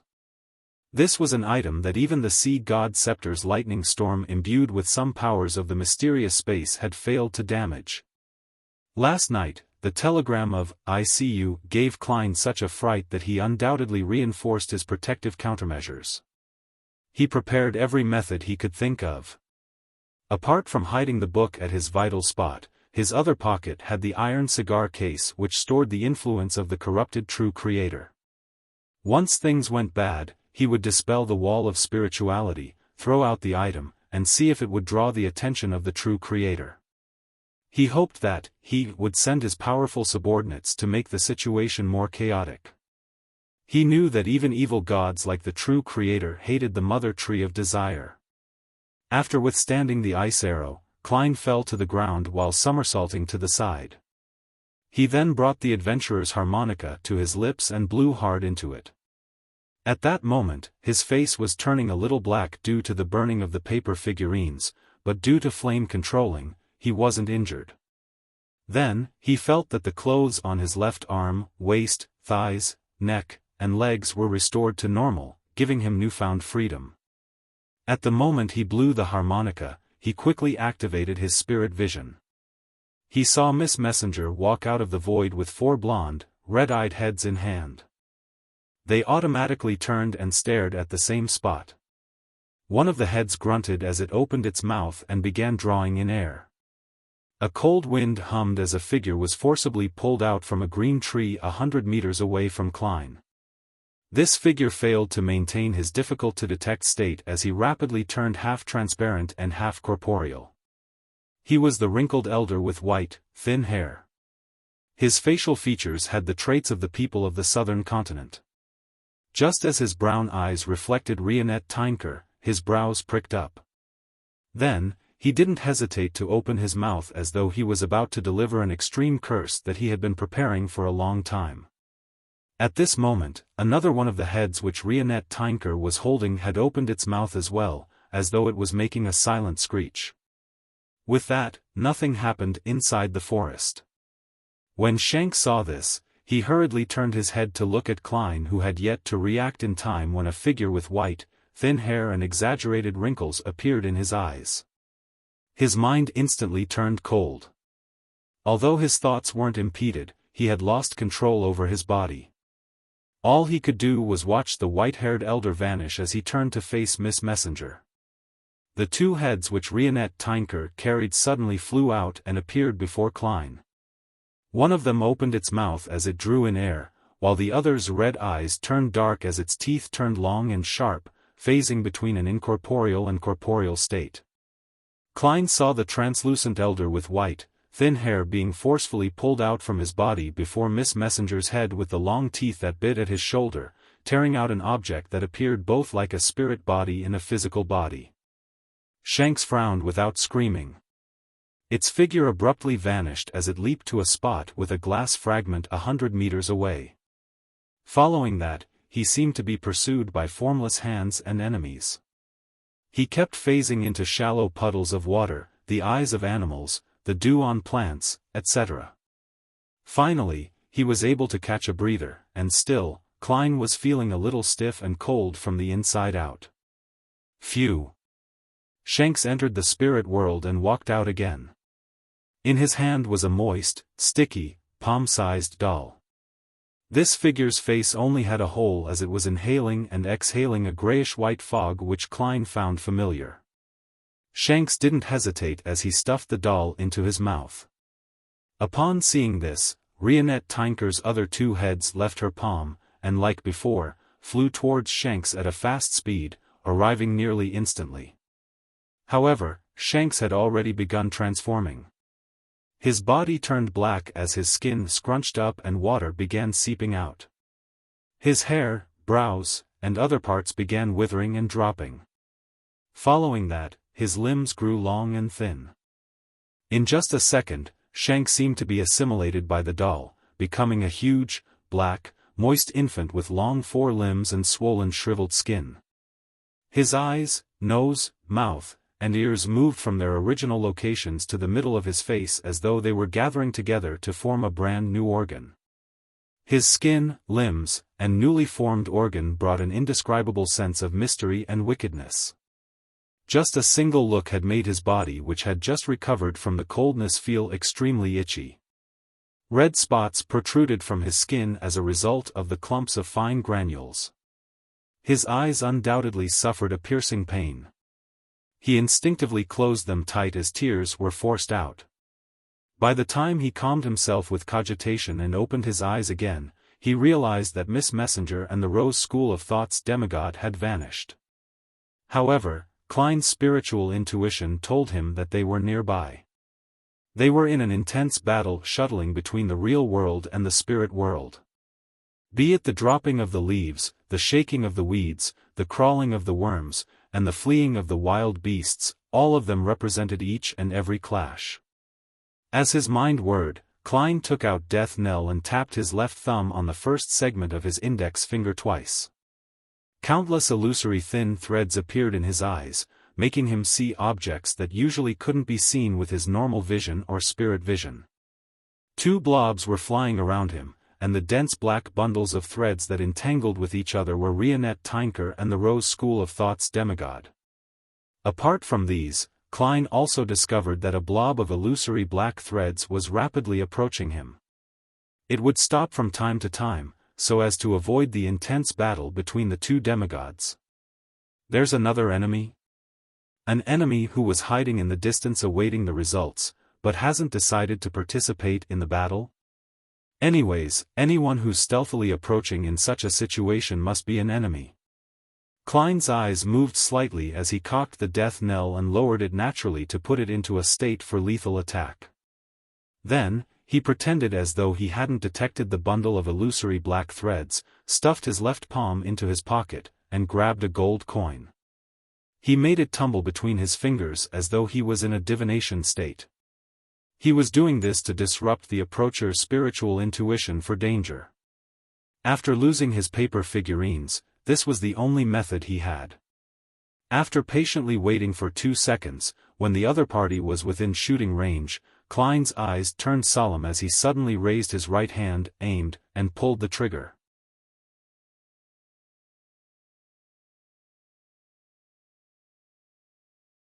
Chapter 727, Lucky One Thud.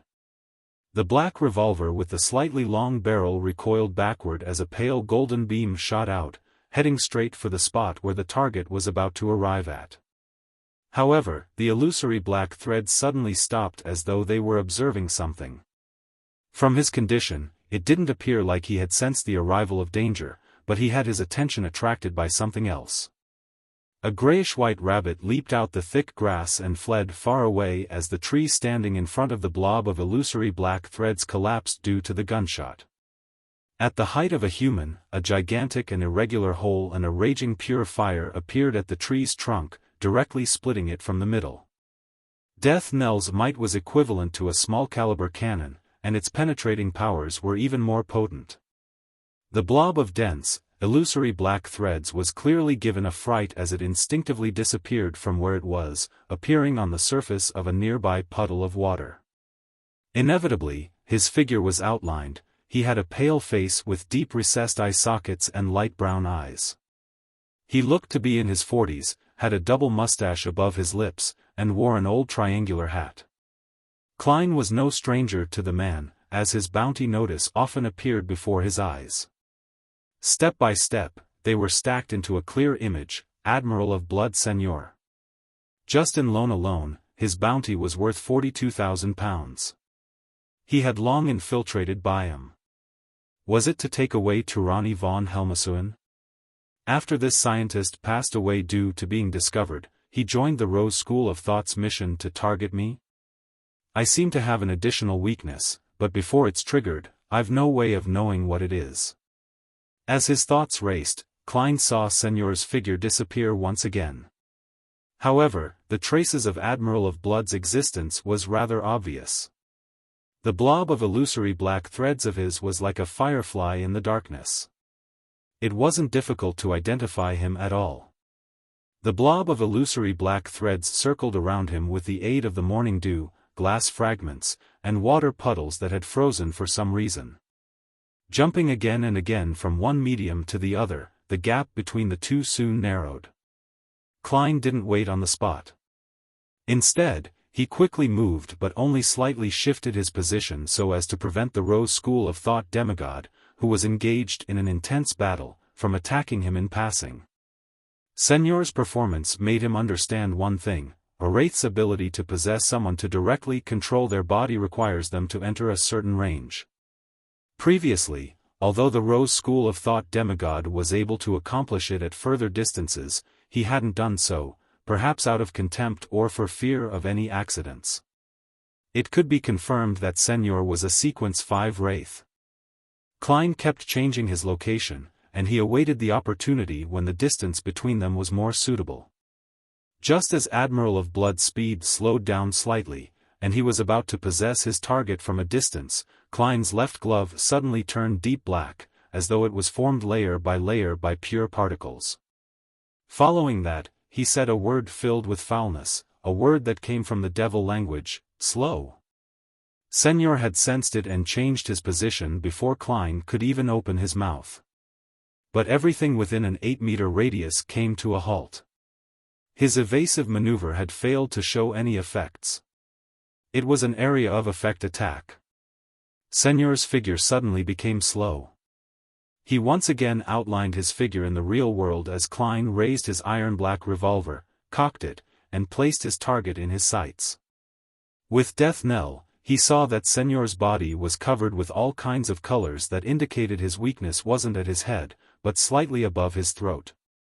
Without any hesitation or delay, Klein pulled the trigger. Lethal attack. At that moment, a blob of illusory black threads walked to Seigneur's side and pulled at him. Admiral of Blood immediately moved diagonally as the golden bullet grazed past his neck, striking a boulder and shattering it. A golden flame burst from Seigneur's neck as it jerked his head up and opened his mouth.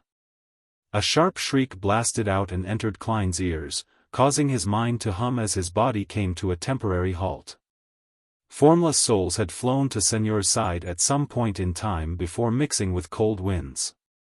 From the sky and from the ground, they surged towards the enemy. In each of Klein's eyes, a pale-looking man with a red coat and triangular hat quickly appeared and took form. Pa! Klein snapped his fingers as his body was instantly enveloped by scarlet flames. He disappeared from his location before the wraith was able to possess him. And under a tree that was less than 10 meters away, weeds burst into flames as the flames grew bigger and they soared into the sky. Klein nimbly leaped out from it and raised Death Knell again. He aimed towards the spot where he was originally standing still at, and he injected more than twice the normal amount of spirituality into the gun. Slaughter. Thud. He pulled the trigger as a golden bullet split into countless shrapnel and, with a sacred flame, swept to the region the gun's mouth had aimed at. The formless specters and souls seemed to be swept away by a solar hurricane as they failed to resist and were ignited amidst screaming. Senor knew that a counterattack was in place once his possession attempt didn't succeed. He immediately flashed into a nearby glass fragment in an attempt to evade the incoming shot, but the bullet hurricane brought about by Slaughter was a rather huge range that included that glass fragment. Amidst a huge boom, golden flames struck the sides of the glass without hitting it. With only burn injuries, Senor leaped to another mirror surface and appeared on the surface of a rolling drop of dew a distance away. His body had a rotting wound thanks to the purification powers, but it wasn't anything serious. There's no way he's that lucky, right? Indeed, Senor has a mystical item that makes himself lucky. There are only 3 purifying bullets left. Klein frowned as he agilely ran over as though he was in pursuit. As he knew that he was facing members of the Rose School of Thought, he had changed all the Beyonder bullets in his revolver to purifying bullets that targeted wraiths and zombies. There were a total of 6 bullets, and now, he had already shot thrice. In the first shot, Senor was saved by a rabbit that suddenly leaped out.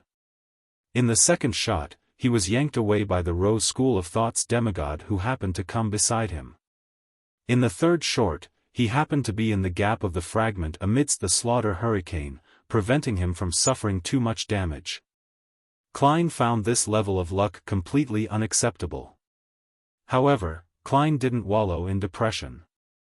Instead, he turned back into Gehrman Sparrow's appearance and build. This was for him to immediately throw a bunch of Sea God domain charms to create a certain commotion once things went south, so as to attract the attention of Sea King John Cotman who was in Biome City. If this sequence 3 demigod were to arrive, he would be facing a Rose School of Thought demigod, a hostile pirate admiral, and an adventurer with a mysterious background who had certain ties with the military. It was quite obvious who he would deal with first. As for Miss Messenger, Klein believed that she could escape into the spirit world in a timely fashion and was free to choose whether to participate in the battle royale or leave. The reason why Klein didn't escape in the middle of the night after receiving the telegram last night was because Sea King gave him a sense of security. If he were to leave alone, he would definitely be noticed and captured by the Church of Storms. He would be interrogated, making the subsequent developments unpredictable. If he were to stay in his room and await the person who saw him to attack, he had a chance of struggling until he reached the streets, allowing Sea King to notice it. Faced with an evil operative who was at least a demigod and a Sequence 5 adventurer who was rumored to have ties with the military, there was no doubt that John Cotman would first deal with the Rose School of Thought member. And as a cardinal of the Church of Storms and a high-ranking deacon of the mandated Punishers, he could use various sealed artifacts of the diocese. He could last a moment, even if he faced an angel. At the same time, with the reinforcements from the military, there was a chance for Klein to escape to the sea during the chaos and leave via whale. To his regret, the night remained peaceful after he received the telegram. And once daybreak happened, Sea King would find it difficult to monitor the entire city. Pa! Klein snapped his fingers again, igniting the surrounding trees. This appeared like blooming fireworks around him as they exuded an inexplicable sense of beauty. The reason why he had chosen to pass through the forest to head for the cliff was because this was a place that was suitable for a magician's performance. His figure flashed through the flames as he circled around Senor, avoiding his approach and control. And from the previous experiences and lessons, Senor knew that his target had an area of effect attack and a damaging blow. He didn't dare stay too close to him, and he would pull away and create a gap once he missed an attack. Otherwise, he would use a wraith's shriek to affect his target or use his pale green fingers to aim at his target. Unfortunately, the latter could only extinguish flames and wither vegetation. There was no way to pinpoint Klein's location. Seeing how the fireworks like flames were the biggest barrier to his attacks, Senor stopped and let out the deafening shriek which would also damage a spirit body. Amidst the shriek, the icy blue halo beneath his feet rapidly expanded, covering the mud, randomly strewn weeds, and scattered rocks with a layer of ice. The flames sizzled as they produced tiny amounts of mist before being extinguished by the frost. Klein was influenced by the wraith's shriek, causing his flaming jump to be one step too slow. He ended up failing, his figure projected itself midway as his feet stumbled. Then, he saw illusory skulls swirling with black gas rush at him, bringing with them the strong smell of death, as though an envoy from the underworld had arrived. At that instant, Klein didn't seem like he could dodge. However, a light blue fireball emanating the smell of sulfur suddenly condensed before him. His glove remained black as it remained in its devil state. With a thumping sound, the fireball was extinguished as the illusory skulls shattered and scattered to the ground, creating spots that didn't have any life to them.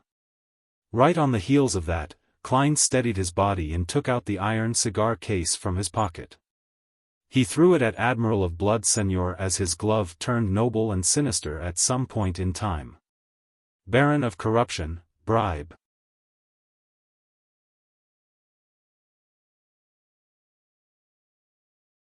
Chapter 728, Triple Combo. Senor obviously wasn't going to bet that the item thrown by his opponent didn't pose a threat. He immediately dodged far away, allowing the iron cigar case which was sealed by a wall of spirituality to fall to the ground. Then, he opened his mouth once again and produced a shriek. A roar that seemed to come from the depths of his own spirit body made Klein experience excruciating pain in his head.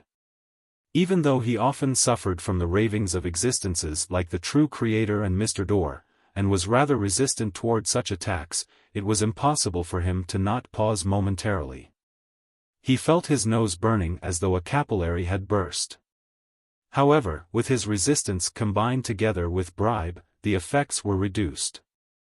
It made his momentary pause only last for an instant, and this was something Senor had no idea of knowing. Therefore, Klein pretended as though he hadn't recovered as he revealed his weak state, waiting for the enemy to fall into his trap. In an ordinary battle, as a wraith was able to jump through mirror-like mediums, making it impossible to determine that location ahead of time, it made it impossible to maintain a 5-meter distance from his opponent, even if he created flames and repeatedly used it to achieve phasing. It caused his spirit body thread's controlling ability to be disrupted momentarily after there were any significant effects. For this, he planned on taking a little risk. He made his opponent fall for a trap he planned, so as to quickly end the battle and escape to the cliff. Seeing his target appear dazed due to the repeated shrieks, Senor didn't hesitate to make his aura turn deep. Admiral of Blood's contracted figure rapidly appeared in Klein's eyes in an abnormally clear manner. This wasn't a reflection of the world, but two tiny figures seemingly coming to life in his eyes. When the wraith's possession was almost close to completion, Klein, with his tattered and charred clothes, unhurriedly extended his left palm as though he was gesturing, "Please," as a polite gentleman. Creeping hunger maintained its sinister and noble blackness as it forcefully distorted Admiral of Blood's target. Due to the freezing halo from before, there was frost and crystalline bodies everywhere around them. All of them were equivalent to a mirror surface. On the thin ice, Senor with his triangular hat had appeared there. His expression was as though he was at a loss.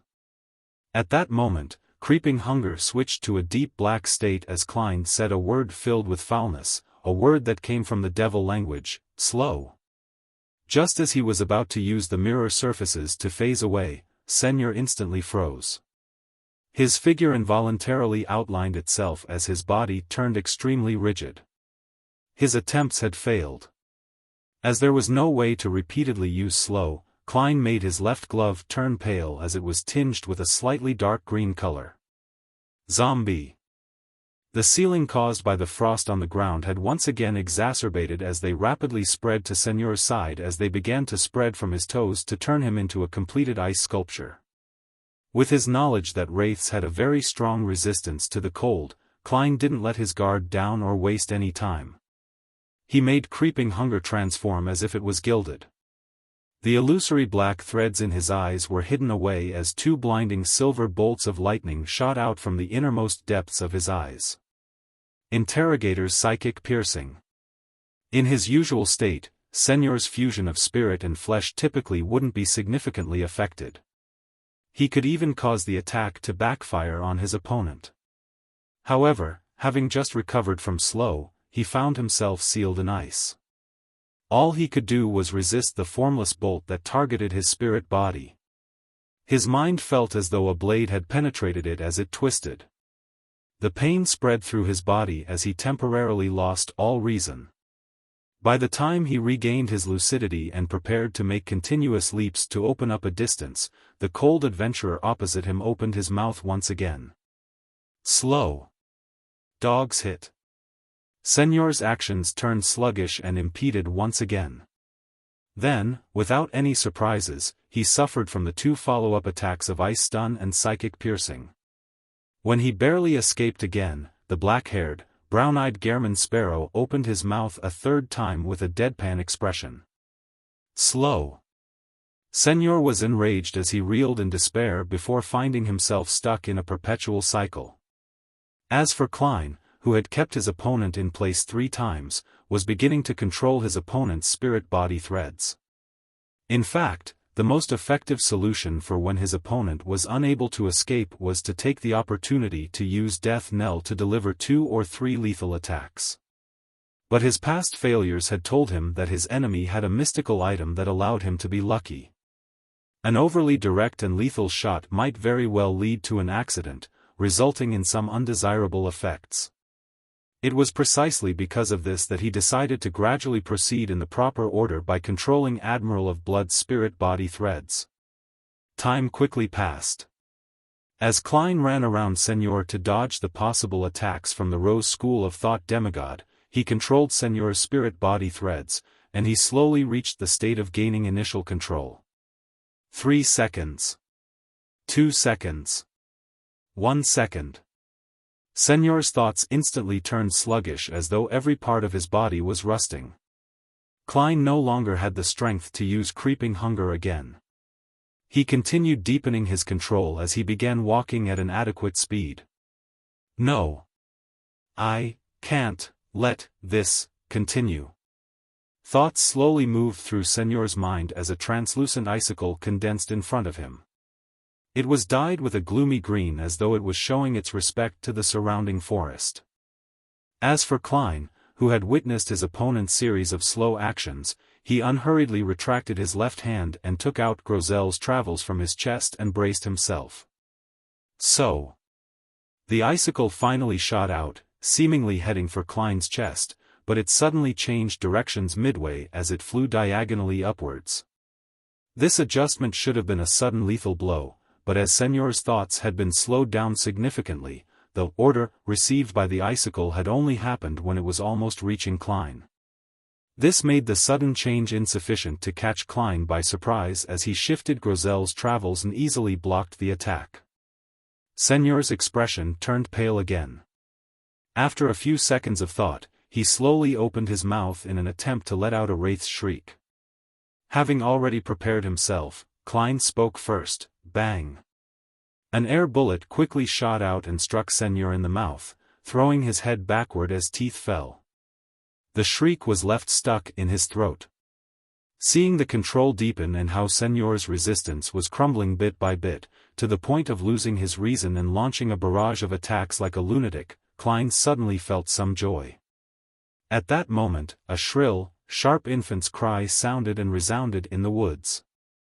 Lumps protruded all over Klein's body as he dropped Grozel's travels from his hand. His head felt as though it was being clasped tightly by an invisible hand, making him momentarily lose his senses of his surroundings, including the spirit-body threads. His control over Senyor was removed as a result.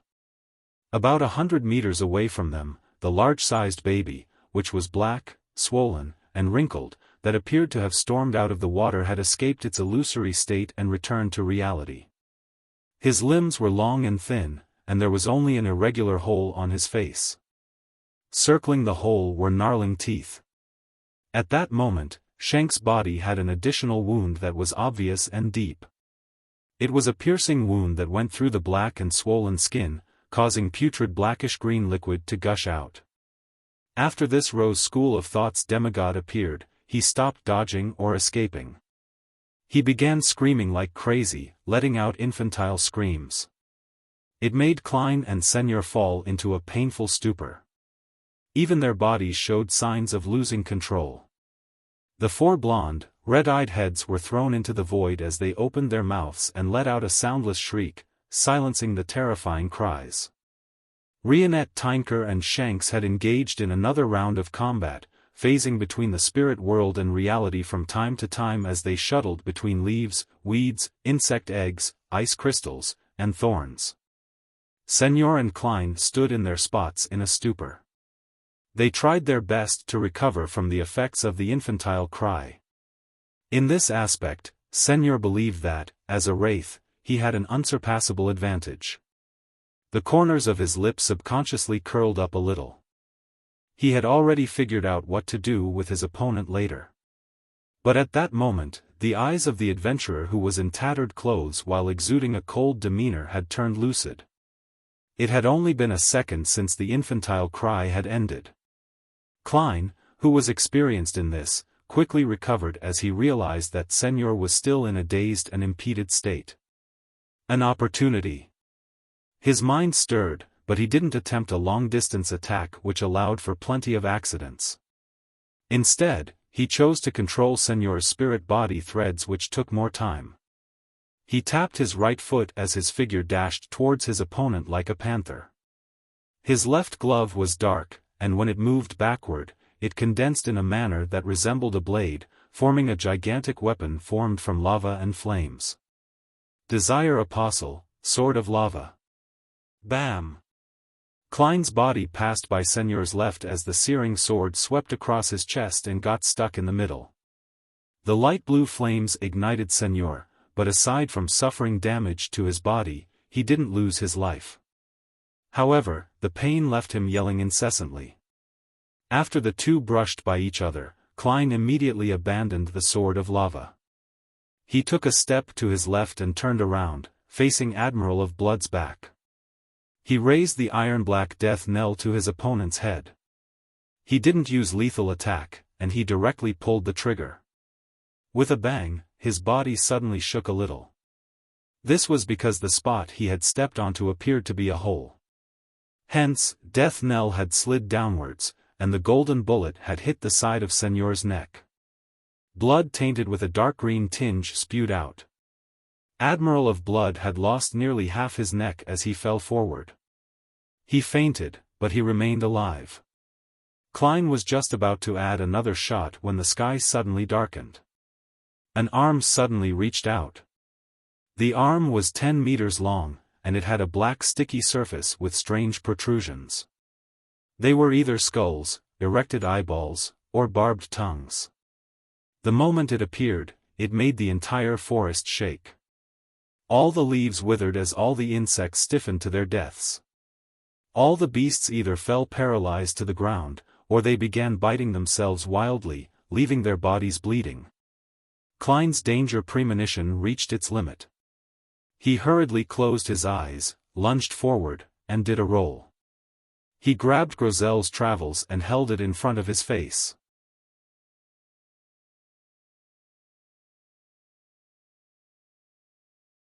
Chapter 729, Chaos. The entire forest was withering as though an entity that was bringing about destruction to everything was about to descend. Just as the arm was about to fully extend, a thick bolt of silver lightning smote down from nowhere, illuminating the entire mountain. The sizzling sounds chained together as a cage only spoken in myths enclosed around the black sticky arm. Dark clouds quickly converged together in the sky, forming brows and a mouth, as though a face was hidden within. In Biome City, the huge commotion was noticed by Sea King John Cotman. He didn't hesitate to take action as he ordered the mandated punishers to activate the corresponding sealed artifacts. Rionette Tinker's figure was forced out of the void, but her complicated black dress didn't seem crumpled at all. She raised her left hand as two of the blonde, red-eyed heads flew back and landed on her severed neck. The remaining two continued engaging in combat with the black, swollen, and wrinkled infant. When the cut at her neck began to wriggle, two corresponding cuts were connected. Her figure instantly burgeoned to the size of a Gothic castle. Patterns, vines, and accessories appeared on the surface, interweaving into a mysterious, sinister sight that couldn't be looked at. Klein closed his eyes tight as he placed Grosel's travels in front of his face, injecting his spirituality into it, but he was unable to eliminate all the effects inflicted upon him. His body kept quivering as granules kept protruding from his body. And only at this moment did he confirm that the side effect of using Death Knell was a fear of the dark. For the next 6 hours, he wouldn't suffer any more weaknesses.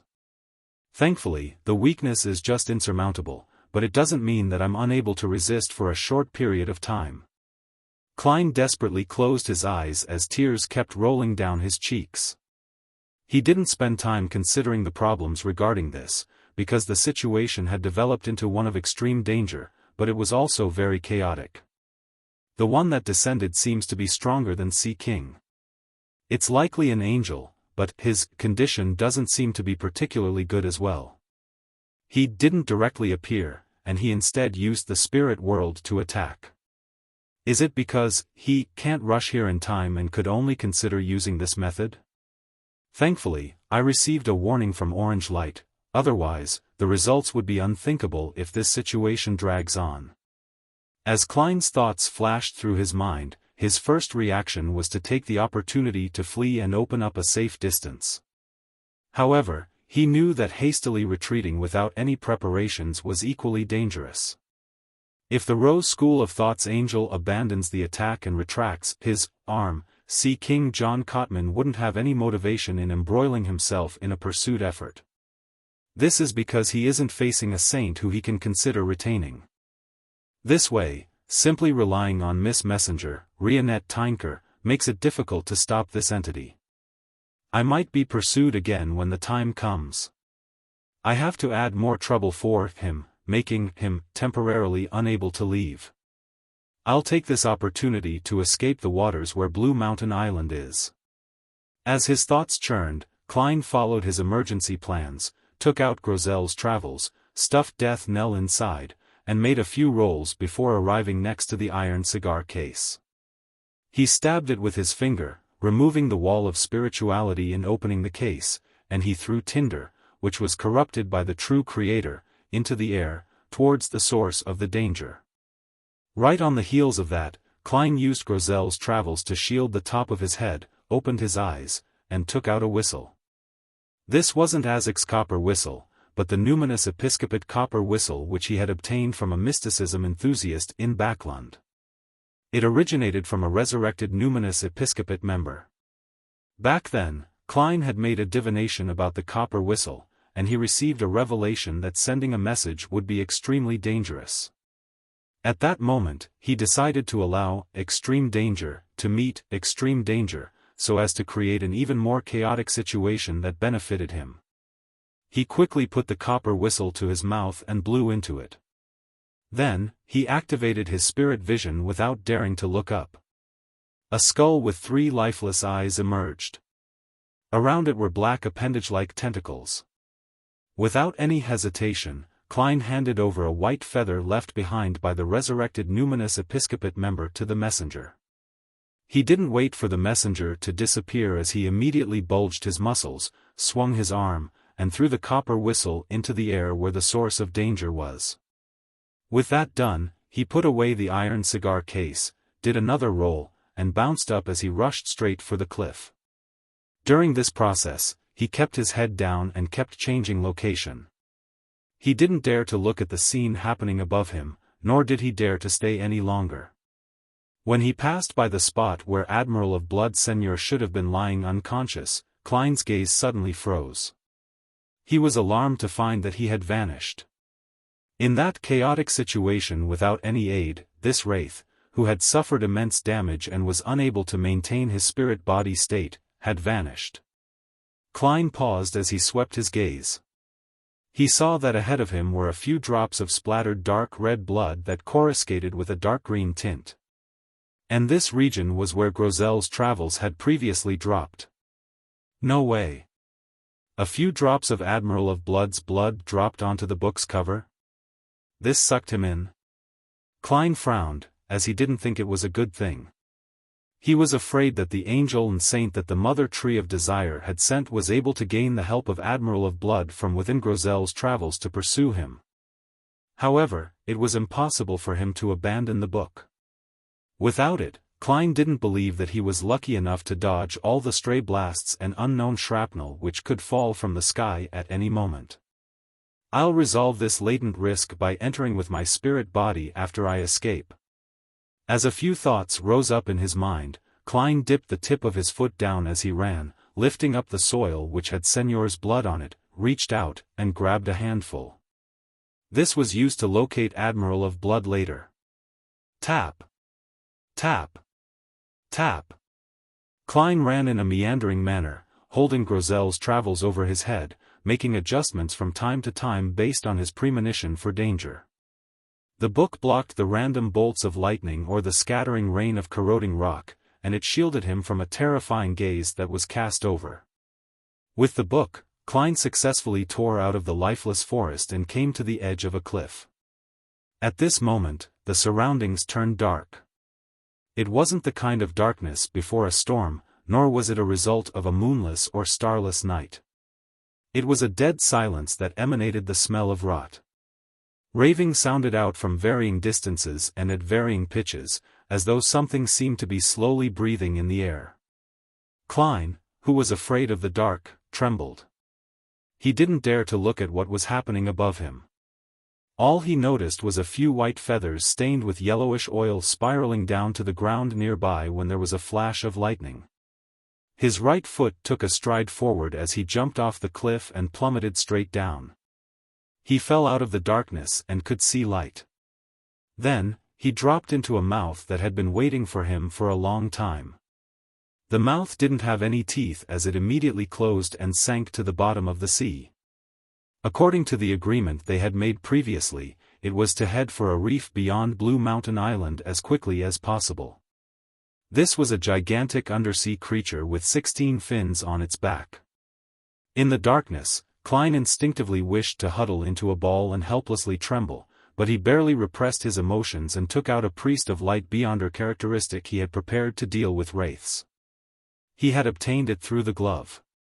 Pure light emanated from the translucent stone-like object as it drove away Klein's fear. He was just about to contemplate if he should wait for the outcome, or if he should attempt something, when he suddenly felt the back of his palm become itchy. He hurriedly looked down and saw his pores widen as they grew some fine white hair. These fine hair rapidly grew and looked like feathers. Klein immediately felt his entire body itch. The fellow that was attracted by the copper whistle is really very dangerous. Klein was rather experienced. He immediately stood up and took 4 steps counterclockwise while chanting the incantation in the undersea creature's mouth. His spirit body once again tore through the grayish-white which had endless ravings and roars as blackish-green gases drilled out of his body. Returning to the palace that looked like a giant's residence, Klein observed his spirit body once again, and he discovered that it had returned to normal. There weren't any of the blackish-green gases, nor were there any white feathers. Phew, it's effective. He exhaled and immediately returned to the real world. With the illumination from the priest of light beyonder characteristic, Klein saw that the white feathers on the back of his hands remained, but they had lost the ability to continue growing. There were more or less some signs in other parts of his body, but they weren't obvious. Yes, I should be able to resolve the remaining problems once Mr. Azek arrives. Klein heaved a sigh of relief and drew the crimson moon on his chest. He prayed for the goddess's blessing, and that Mr. Azek would arrive quickly. At this moment, Rionette Tinker's figure appeared before him. Miss Messenger had 3 heads growing on her head while she held one in her hand. Compared to before, she appeared more lively. She reached out with her left palm and grabbed Klein's shoulder, and she directly brought him into the spirit world as they quickly traveled through it. Amidst brightly stacked colors, Klein felt somewhat dizzy before he returned to reality and realized that he was on a reef. Rionette Tinker's forehead swept the area and said, "Already, safe, remember, to pay, next time." With that said, she vanished as though she had something more important to do. "You could do that. I should have just gotten Miss Messenger to bring me away using such a method." However, her present state doesn't seem to be that great either. This must be a state and method she seldom uses. As Klein reflected over the matter, he placed the Priest of Light Beyond her characteristic into his pocket, and he kept Grozel's travels outside. Just as he was about to size up his surroundings to figure out where he was, another arm reached out and grabbed his shoulder. Klein jumped in fright as he hurriedly turned his head, only to discover that Mr. Azek had arrived. Azek grabbed his shoulder and pulled him into the spirit world once again. They rapidly moved through the brightly stacked colors. "Actually, I'm already safe." The corners of Klein's mouth twitched, but he didn't say those words. You're tuning in to the Xiaofan's Wuxia Tales YouTube channel.